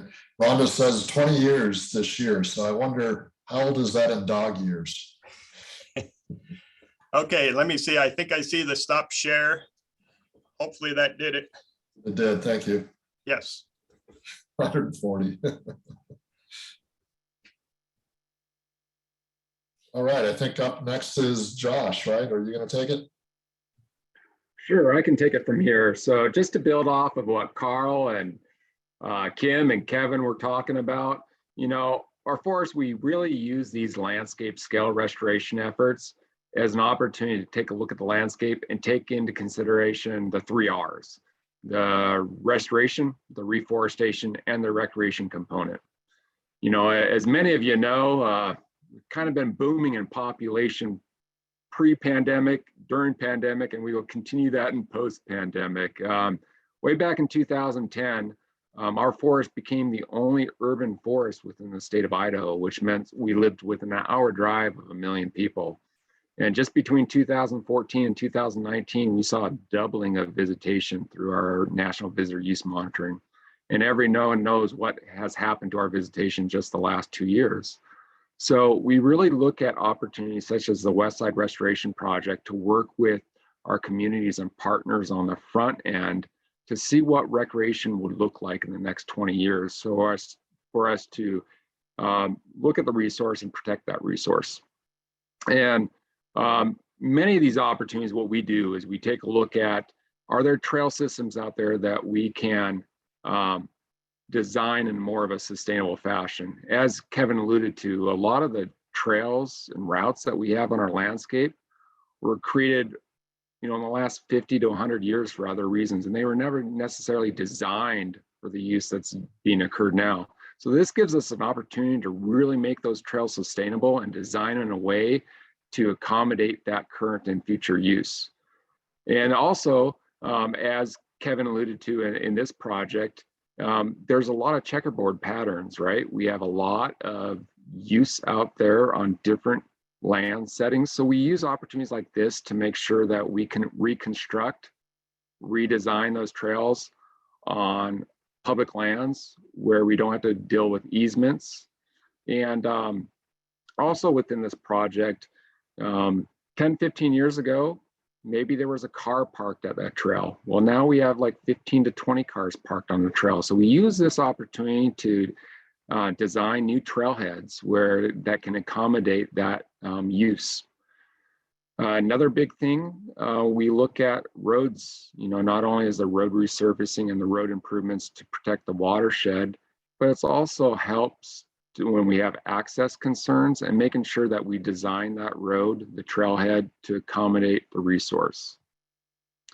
From a recreation perspective outside of trails, we also use opportunities, landscape scale restoration efforts, to more surface harden some of our recreation sites. If we tend to get a lot more dispersed recreation use these days. So in areas that are sensitive to the watershed, we look at opportunities to harden those sites, to protect the resource.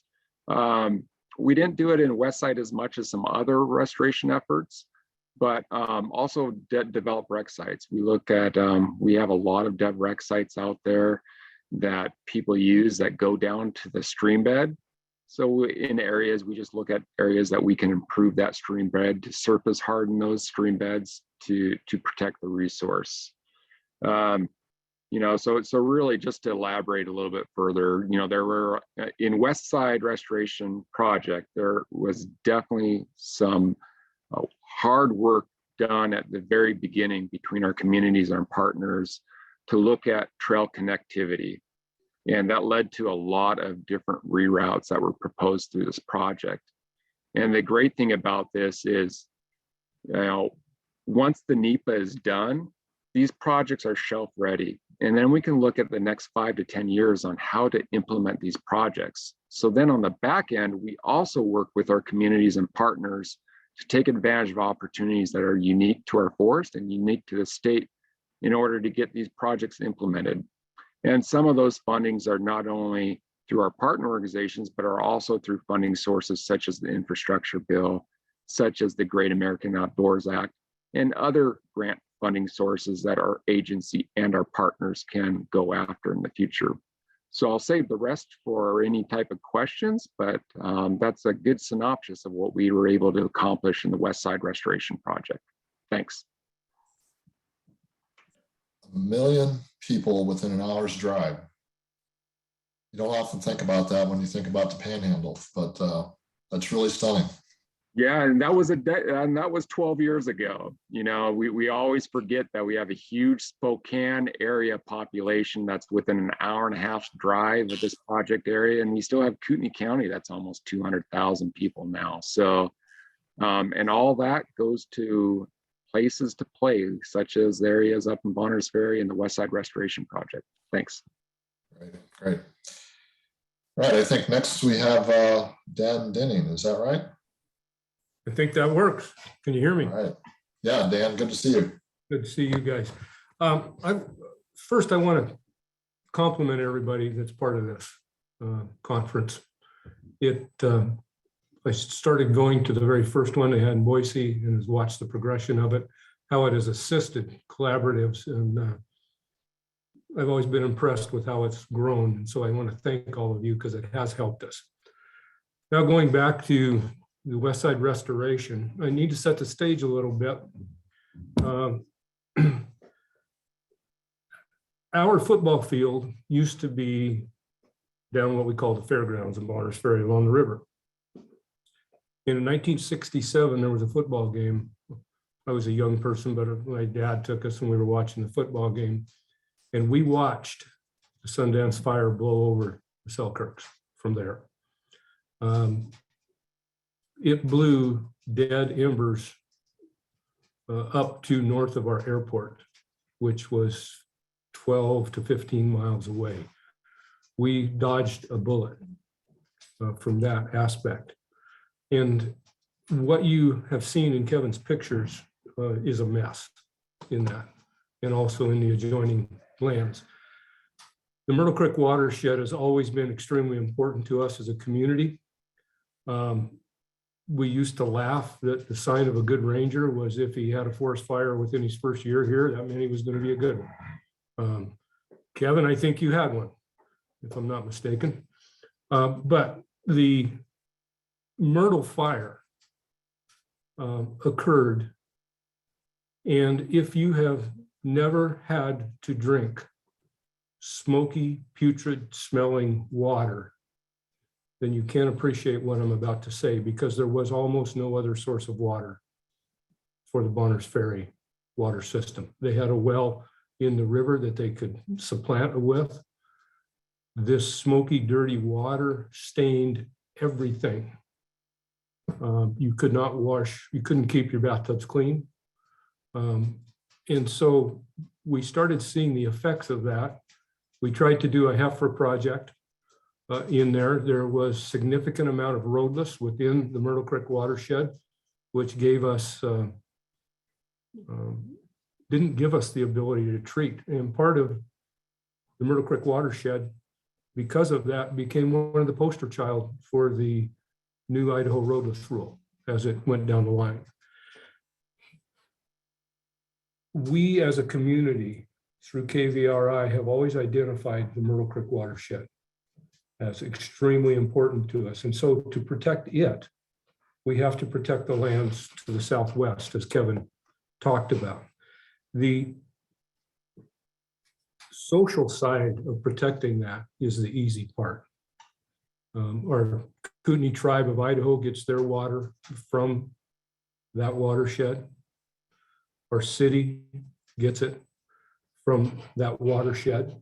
And so it's extremely important, but because of restrictions of the past, there have been limitations on what could be done. And so now, with different things in place, the opportunity to treat and protect that watershed is paramount. I don't believe we're going to see any improvement in those stands unless we go in and do something with it. And Kevin touched on it. Once our collaborative starts looking at a project, the first thing we say is, how are we going to affect the adjoining private landowners and where can we do anything to help them in this project? And so our, we call it Fire Safe program. We talk to them and they start making contacts all around it. We look at everything that has been mentioned by Kevin, the other agencies, other private lands, timber companies, everything. So we get a holistic look at this whole thing. And so we're not skipping somebody that is very integral to our success. There was that question regarding the meeting attendance. Prior to the establishment of KVRI in our community, the managing agencies, whoever they were, federal or state, would come in and meet with the city separately, the county separately, and the Kootenai tribe separately. And we would all potentially interpret things differently. And KVRI has intentionally was started to be the conduit to the community so people could hear the same thing at the same place at the same time. And so there was not confusion. I want to thank the Forest Service, thank Fish and Wildlife, thank BLM, IDL, everybody that's been involved in this, and especially our team here on the Bonners Ferry District. I'm going to give them a plug. We refer to them as the A-team. We've been at this a long time. Kim and Carl, we thank all of you folks. So I hope I kind of brought the perspective from those of us that have lived here, what this means to protect this watershed for us and how it has come down the pike and done very well. Thank you. Thanks, Dan. We have plenty of time now for questions. We won't necessarily have to fill the whole time with questions, but I'm gonna, let's see, Josh, or Jay, sorry. Why don't you go ahead and unmute yourself and just ask your question? Sounds good. Thanks, Dennis, and thanks to all of our panelists for being able to be here today and be able to talk a little bit. My name is Jace Hogg. I'm with the Office of Species Conservation out of here in Boise. Hearing you guys talk today, I wanted to see if there's maybe any advice you could give forest collaboratives, and how do you think recreation will shape the collaborative process going forward with seeing all this new pressure on the forests? And yeah, if you have any advice to other forests or collaborators on how to navigate that space.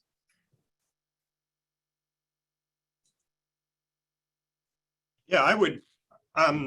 Yeah, this is Kevin, and I didn't introduce myself, but I am the district ranger on the Bonners Ferry District here. And I think what it maybe means a little bit, and KVRI has always been good about being inclusive of all interests, but this could signal the need to kind of expand tentacles a little bit and to try to reach out to groups that we have been non-traditionally included in activities in Bonners Ferry, because I think, as Josh had indicated, you've got 1 million+ people in Spokane who recreate in Idaho. And, we always kind of joke, I can get up to a trailhead on a Saturday morning at 7:30 and there'll be 6 cars from Washington there already. So we always joke how well traveled they are. They don't mind jumping in the rig bright and early and getting out there, which we certainly appreciate, but we didn't necessarily know was coming. So I do think that perhaps some of that is going to be expanding that reach and looking at interested groups and interested voices, as far as the Spokane area. This is Dan, and I also forgot to introduce myself, I think. I'm a county commissioner in Boundary County. I have been co-chair of KVRI, I think, Rhonda, you'll correct me, I'm going on 18 years. Been involved in this. As we have gone along, we have had to morph with different interest groups and make sure everybody's interest is represented at the table, whatever that looks like. And so if we discover we are not addressing the recreational side, that's something that we'll have to look at, of course. And I think in this project, we did address recreation. We had those with the bikers, the hikers, snowmobile, cross-country skiing, other things. I think that was it. And that was somewhat of a new look and a new interest, but we want to bring people to the table. Darren, please go ahead. Yeah, I think you all kind of talked around this, and I guess I want to say to Dan Denning, thank you for the historical perspective on this. But something that you said was that this watershed has always been very important to the county, the community, and to the tribe. And I hope this question isn't too direct, but did it really take putrid water to bring everyone together to really spring people to action on this? Is that what really did it? It had been treated somewhat over the years prior to the fire. The roadless rule that went into effect pretty well stopped everything that was occurring in it. I can say that was probably the catalyst that started it, Darren. We don't look far enough ahead usually to figure that out until something says, hey, you're not paying attention here. And that's what happened with it, truthfully. Okay. And at one point, you all had produced a video about the Myrtle Creek fire. Is that still available? Is that still around? I'm not sure. If it is, it would be in the archives somewhere. We'll look for it. Would you want us to do that? Yeah, I haven't watched it in like 15 years, but it might be worth converting that from CD and posting it online, like YouTube or something, so people can look at it, so we don't have to taste putrid water in other small towns in order to take action. Just a thought. Okay. I see Rhonda said I can probably find it for us, so we'll see. Kim, please. Nice to see you. Nice to see you. Thank you. I was just going to touch back on the question of how do we think recreation will shape the collaborative process? And I think we have to shift into recreation is forefront now. We have so many people recreating in different ways, different tools. They're building bigger, stronger ATVs. They're building, faster snowmobiles. You can put a track on your ATV and use it in the snow. So I think we can't ignore as a collaborative that recreation has changed. The number of users have changed. The pandemic has resulted in people finding us that probably never came out before. And to me, we cannot ignore it. We need to incorporate it. We need to think about it. And those opinions can be very polarized. What may be recreation to one may be completely offensive to another. And to me, that's where I see the niche of having collaboration is figuring out the yes and. Yes, you can do that. And then maybe here's where you do it. Or yes, we want to invite you. And here's how we're going to separate that to allow the variety of opportunities to allow each person to recreate the way they had hoped. Maybe it's not on every inch, but to me, we have to think about that. We see funding now coming, things like GAOA, that just helps us with our backlog. It's not the new, build the new thing. There's new opportunities to think about how do we stretch the dollar further to fix what we had so we can use the money to build what we'd like. And to me, I think it's really critical we think about it differently. I've seen collaboratives, the Payette Forest Coalition used to have a recreation subcommittee. I see those subcommittees being very vital. All the work that has to happen can't happen in that 8-hour agenda or that 4-hour agenda. So thinking about how we build committees to help us have those conversations, who to bring in, I think that's the future part of what we're doing because it's not going away. People have found us and they want to come and we want them, but we want to do it well. So that's my thoughts. Josh, please. And thanks for all the responses to that question. And I think that'll be really important looking at how to really navigate some of those spaces in the future. I know different collaboratives across at least Idaho are kind of in the middle of trying to figure out some of those questions. So I think that was really helpful to have that perspective. Thank you. Josh, I'll let you go ahead and I got a question for Peg. She's going to pose to somebody else, but I think we're going to stay on recreation for a little bit. So first we're going to go Josh and then John Robinson. I'm going to jump to you.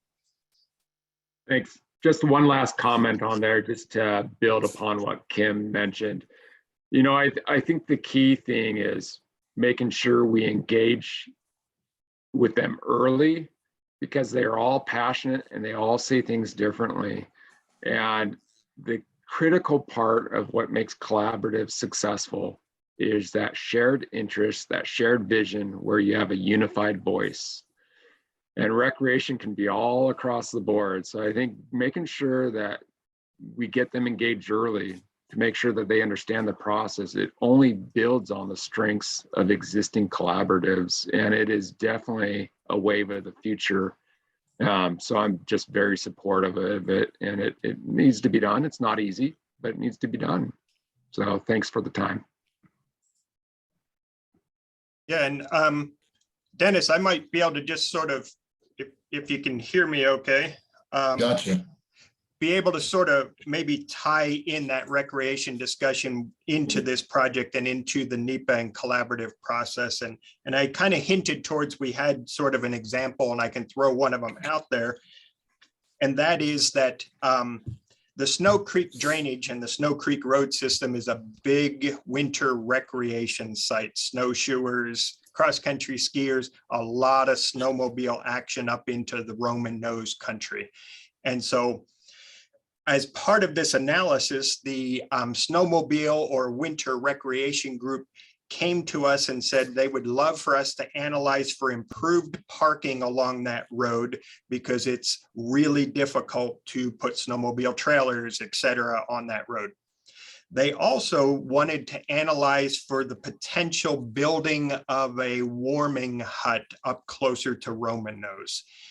And, you know, it wouldn't have been the Forest Service building it, but analyzing it to put it on Forest Service grounds. So we said, that's reasonable. These kind of suggestions, we want them early and often. And so we started moving in that direction and identifying locations. One of our other collaboratives, our other partners in this process, had some concerns with that. And the concerns were based on the fact that the north zone of the Idaho Panhandle, which includes Bonners Ferry, was undertaking over snow vehicle planning. So putting together a travel plan for just this sort of stuff, over snow vehicles.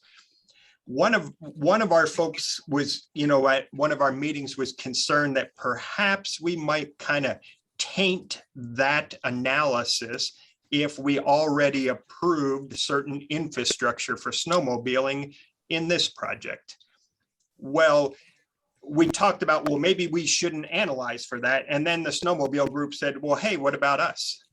And so where we resolved it was to analyze for impacts and effects for the infrastructure that was planned for, but not carry it forward in our decision document. In other words, set the path, set it in motion for over snow vehicle to consider that same infrastructure as part of their analysis and their decision. We did the heavy lift on the front end. We got the people's voices in the room and in the discussion. And in the end, everybody's needs were met. Maybe the snowmobile group preferred to maybe have that decision a little sooner, but it's, you know, it's at least still alive and a viable thing. So having those discussions, and to be honest, that individual who had concerns said, I'm going to object to this, you know, and you can count on it if we don't have a discussion and resolve this, which I always think is way greater than those silent objections that come in from groups who were not a part of the process. I'd rather you tell me, here's where I stand, what can we do about it? And let us jump into it and figure it out like we did with this one. And I think it was a great success to bring all of that forward for folks. So just a rec kind of example of collaboration. Very nice example that we sort of builds on some of the points of this morning on not rushing through some conversations, but actually stopping and taking the time and being forthright around issues or challenges that might exist. John Robinson, I'm going to pass it to you for a second. So thank you. And that's a great example, Kevin. just a couple of thoughts where it used to be that the main conflict for early collaboratives was between timber harvest and conservation, and we're all about the veg management. And at least in the dry site Ponderosa Pines, we've got a pretty good zone of agreement, and things are looking pretty good. It's like, just do that, but do it on an additional 50,000 acres. So we're actually really getting some stuff there. Now the main source of the conflict is often between forest restoration or road decommissioning and recreation. And so that's where there's a concern about missed opportunities there. And the recreation is critically important, both economically, it's why people live here, and it's the main arena where the public interacts with our national forests. So it's like, unless you're out there, cruising timber, you're out there probably recreating, and you're incredibly passionate about your activity out there. But we've learned, even though some of these things initially seem like, okay, there's obviously no zone of agreement here, there's no overlap. We've actually had, again, some of the collaboratives I've been involved with have found, maybe it's not a big zone of agreement, but a little narrow zone of agreement on some things where if there's a road decommissioning activity for unauthorized routes or even system routes, they're just not in a good spot for the watershed. We're going to decommission a bunch, and there's concerns about loss of either present or future access there. We've been able to look at possibly designating some of those roads as little narrow trails for motorized or non-motorized use, and even just narrowing them up has led to water quality improvements just by having a trail instead of a road there. And these are the roads or the routes that are high and dry. And so it's not everyone so there, even with road decommissioning, in some cases, if you're creative, you can find some opportunities for some expanding some routes or connecting routes. The other thing that is really challenging, and this is where I think everyone needs to come to the table and really compare notes on things, because a lot of times there's old roads or old trails, the Forest Service may not even know they're there, user groups use them, the status may be uncertain. And so one thing that's been really critical for success is having a shared set of facts. So, and this is kind of a hypothetical example built on a couple of different experiences, but hypothetically, there's let's say there's a trail, it's whatever the status is, but it's right along the creek bed, and it's like a 20-mile trail, 20-mile long trail, and the local ATV club thinks that it's open, or that's something they've used, and so they consider that as open. And let's say a clean water advocacy group thinks it's closed. Like, no, that's not open at all. That's a closed route. You might be using it, but not legally. And what's happened is we've had groups start off without reaching agreement or an understanding on what the actual status is. And in some cases, this is where the Forest Service really needs to make sure things are clear about what is actually designated or not. Because what happens sometimes is that, let's say the Forest Service in the line of collaboration, let's be creative here. They'll say, well, we're going to have to decommission this 20 miles of old trail over here on the stream bed. But we're going to go ahead and create a nice 10-mile loop on the high and dry ridge, win-win. But depending on your perspective, if you are a member of that ATV group, based on what you heard from the district ranger 30 years ago, you might think that road was open. And so even though you have a 10-mile loop, you've lost 20 miles, and it can be considered a net loss instead of a win. So that's where it's really important to work with user groups, understand what the baseline is. And a lot of times there's old roads and trails out there that have faded away, and there might be opportunities to work with the local recreation groups on finding them again and saying, yeah, there's an old road bed there, we used to ride there, maybe that should be part of the conversation. But the main takeaway here is definitely work with user groups and try to be creative in finding the win-wins where possible, not always possible. It might be the next project where that happens, but getting that baseline of here's the status quo, it's been decided, and so everyone knows is working from a shared set of facts. Great, thank you, John. I have a few questions in the private chat. I'm going to first turn to Peg Paluccio. Thanks, Dennis. And this is sort of tangential to this main conversation about collaboration and our effectiveness. But, you know, as I reflect on yesterday, I'm thinking about the blizzard of work and the blizzard of money that's coming our way. And the Forest Service is clearly gearing up to improve capacity with contracting officers and staff and planning staff and specialists and technicians. But if this were a going fire, we would say, well, what's happening in the operations branch? What's happening with the actual implementors? And so it occurred to me, I have a question for Bill Higgins, maybe he can address, is how is the logging industry and the hauling industry and the contractors in our state and in our working circle going to respond to this blizzard of expectation and work that actually comes with money? Are we prepared for this? Bill? Hey, thanks, Peg, and good to see everybody. Sorry, I've been kind of silent during the meeting past couple of days. I miss working with many of you as closely as I used to. Hopefully finding opportunities to do more of that in the future. You know, Peg asked me that question kind of in a direct message, and immediately my mind went to at a national level, because that's kind of where my mind has been lately with my responsibilities working for IFG and our growth initiative, and we're building a mill in Mississippi right now. And so I started thinking about workforce questions kind of at a national level more than at a local Idaho level, although they're kind of the same. And my response to Peg was, you know, that the logging and hauling industry is experiencing workforce challenges very acutely. I said similar to other industries, but really I think it may be worse in some respects than many other industries, depending on what the industry is and what the you know, the jobs offer.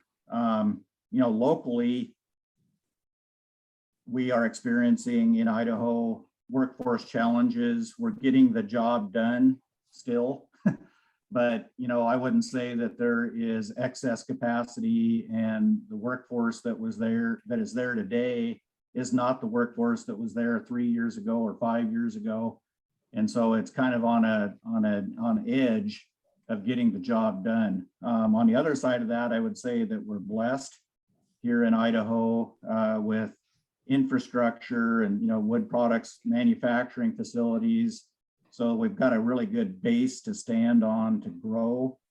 You know, when you ask this question more like at a national level of national forests or whatnot that need a significant change and increase in management activity over and above what they're doing today, it's really hard to build that, right? And to start from zero or start from close to zero and build that up is a huge challenge to think that you're going to pull that off successfully. So certainly places like North Idaho and Western Montana, you know, also happen to correspond with where there are a lot of national forest lands. And, you know, Tom's presentation yesterday, the ranking of the risk, you know, Idaho being number 1, Montana being number 3, I think we're well positioned, right, to address the challenge compared to some other places in the nation.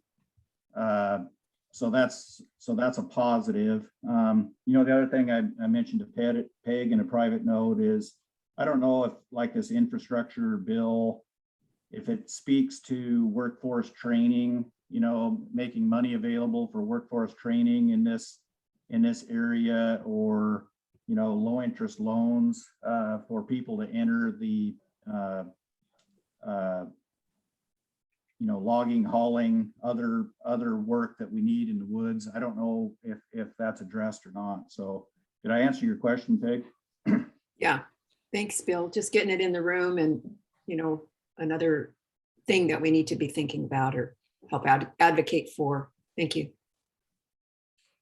Yeah, thanks for that. I'm going to repost my question that sort of slipped up the box a little ways, but folks have other questions or ideas for local support for your collaborative that IFRP, MFCN, or other means can provide, please raise your hand.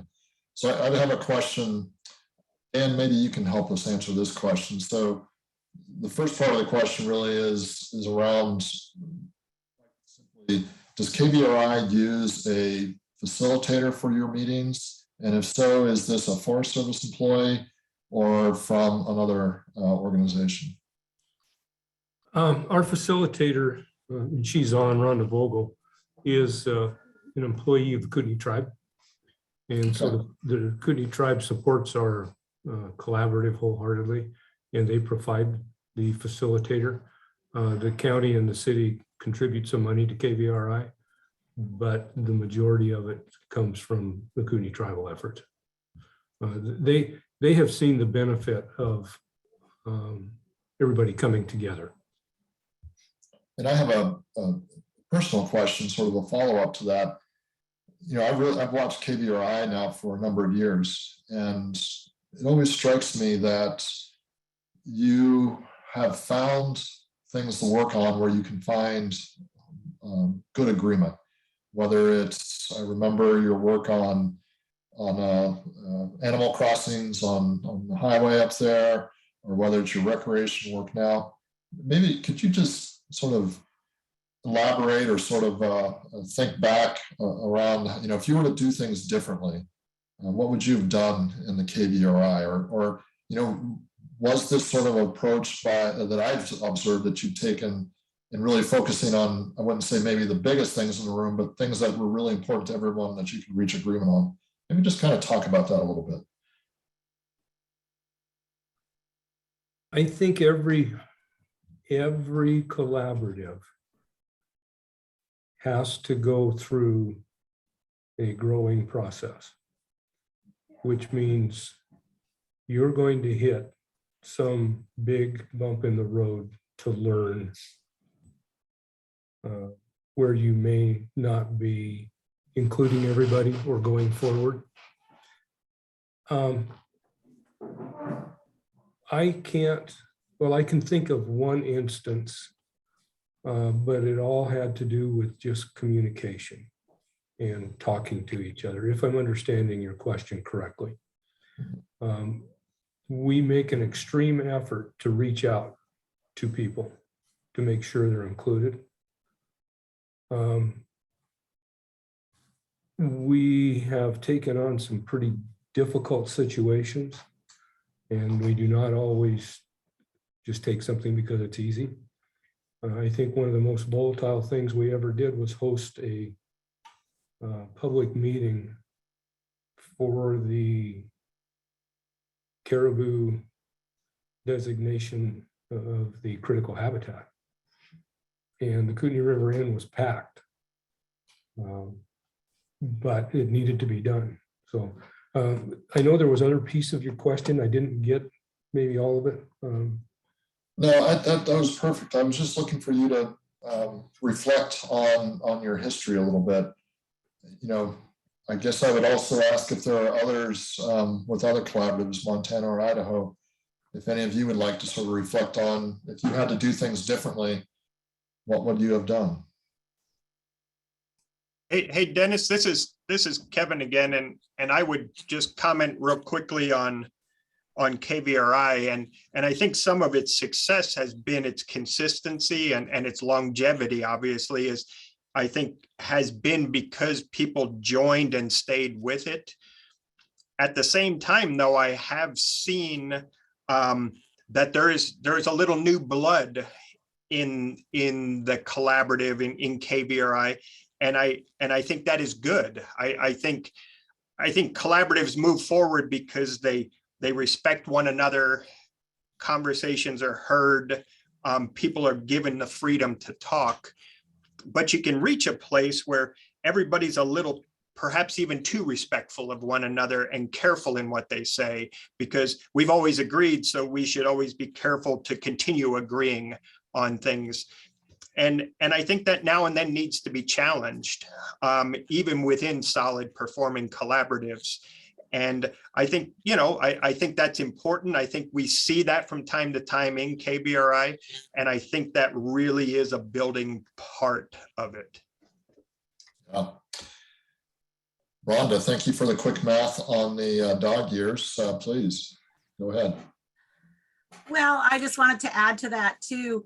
KBRI, as KBRI's facilitator, we don't shy away from contentious issues. Our next meeting is Monday, and it's all about the grizzly bear.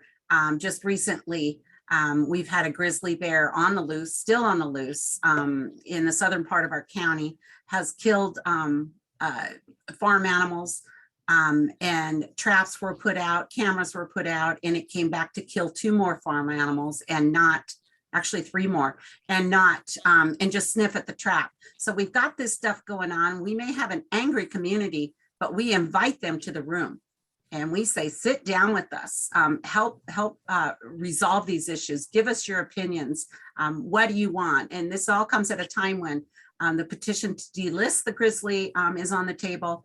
And then on top of that, we're going to go right into next Thursday into our grizzly bear subcommittee meeting, where we get updates from U.S. Fish and Wildlife Service on what's going on with the collared grizzlies and what's going on with connectivity. So we don't shy away from those controversial issues. We bring them to the table and let the public know. Come talk to us. Come talk to these agencies that you feel are maybe the bad guys. Come talk to them. Tell them how they feel. They're here to listen to you. I think it makes a difference. Great, thank you.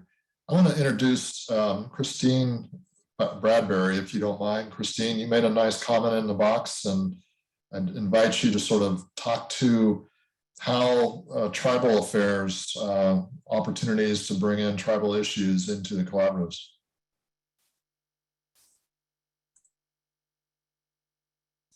Thanks, Dennis. You caught me off guard. And I'm having a difficult time separating myself personally from the conversation.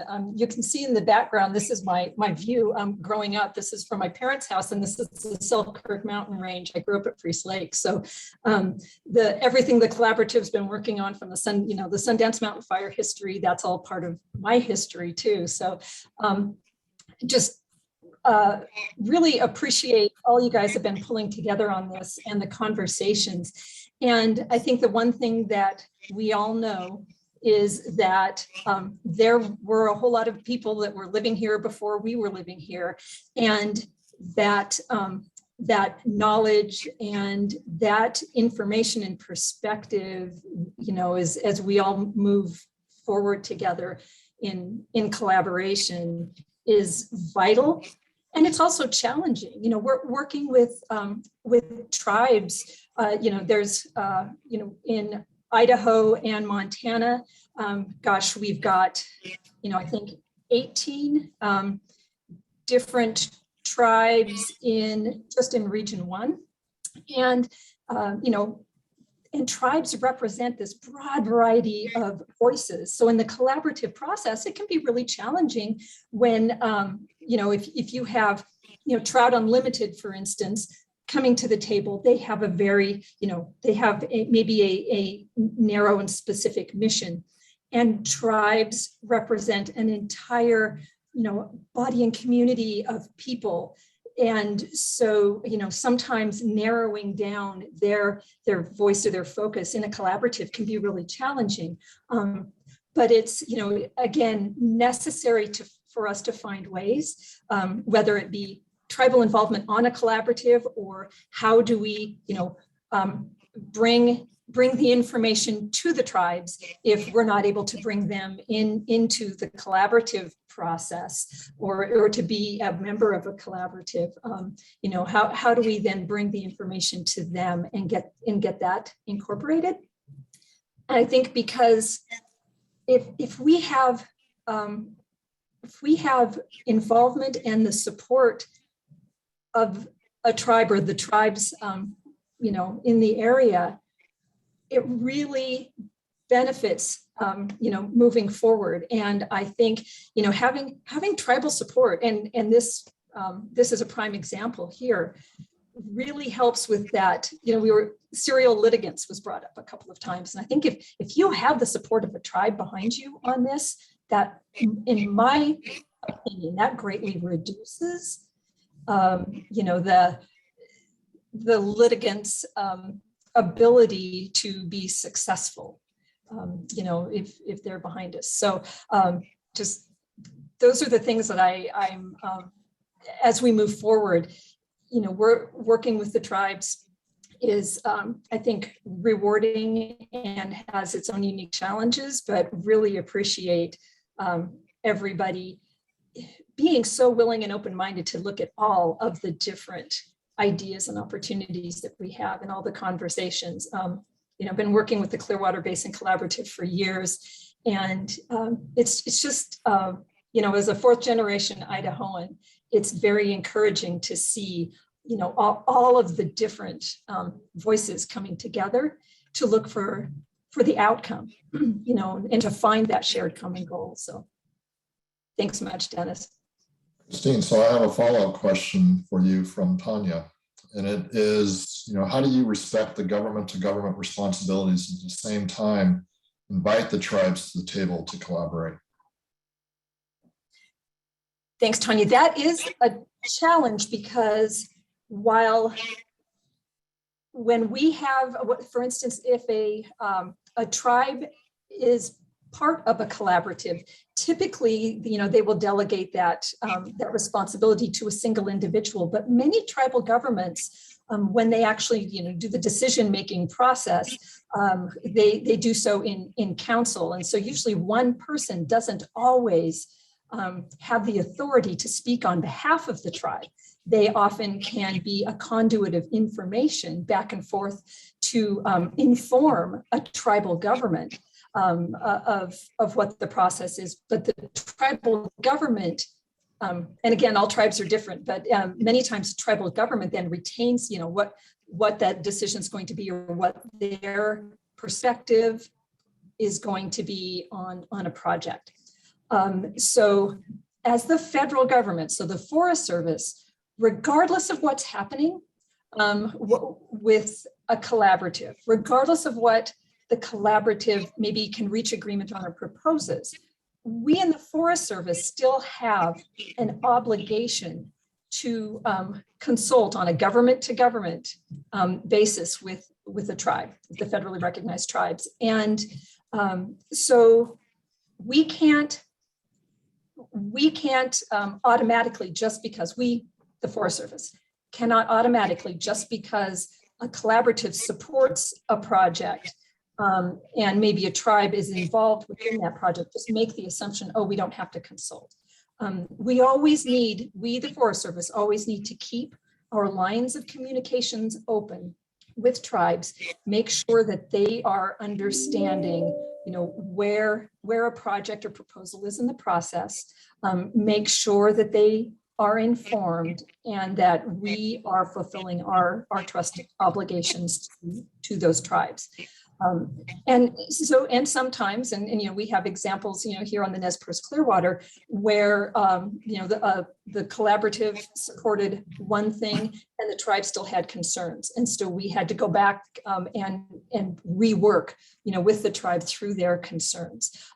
So yeah, there's no silver bullet in any of this, but again, I think the more actively involved a tribe can be a collaborative process, whether it be on subcommittees or whatever, to make sure that they are informed as we move forward, I think the higher our degree of success would be.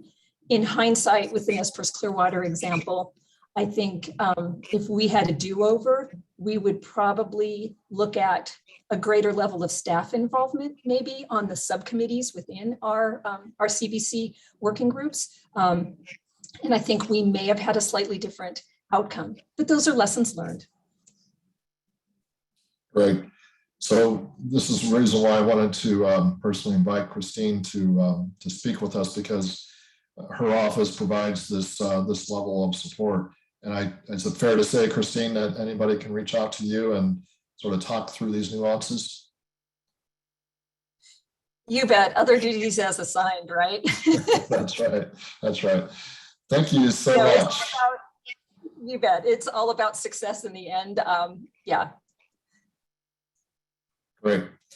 Well, I think we're going to wrap this session here for this morning. I want to thank Dan and your partners and all the work that you're doing and presenting to us this morning, and Carl and your team for being here and just sharing lots of great information. This wraps our morning session. Jim, I'm going to let you sort of maybe take us home. Thanks, Dennis, and thanks to everyone on the Idaho Panhandle and others who have made comments. I thought that was really an engaging and important session, and a nice lead into the afternoon when we're going to have two specialists in how to make collaboratives work better. Steve Daniels and Jared Talley talk to us about some applications that I think will be useful for everybody. You know, Dennis had posted a question in the chat box, and I hope that, you know, either before you go to lunch or just after, you might really consider the services that are provided by the IFRP and MFCN to collaborative groups. Is there something else that you think that the organizations can do to support your local collaborative? Please type it in the chat box. All these ideas are going to be useful. We're archiving the information in the chat box. So think about that question if before you break for lunch or right after you come back. Otherwise, we've got an hour and 12 minutes to go get something to eat and rest a little bit. And Dennis, I know that you're going to have to take off, and thank you for, you know, outstanding contributions to this program. I'll be back here at 1 o'clock, and I look forward to seeing all of you back then. Thanks, everybody. For those of you who are in Boise this afternoon, come join me at Bardenay, 5 o'clock. All right. See you soon.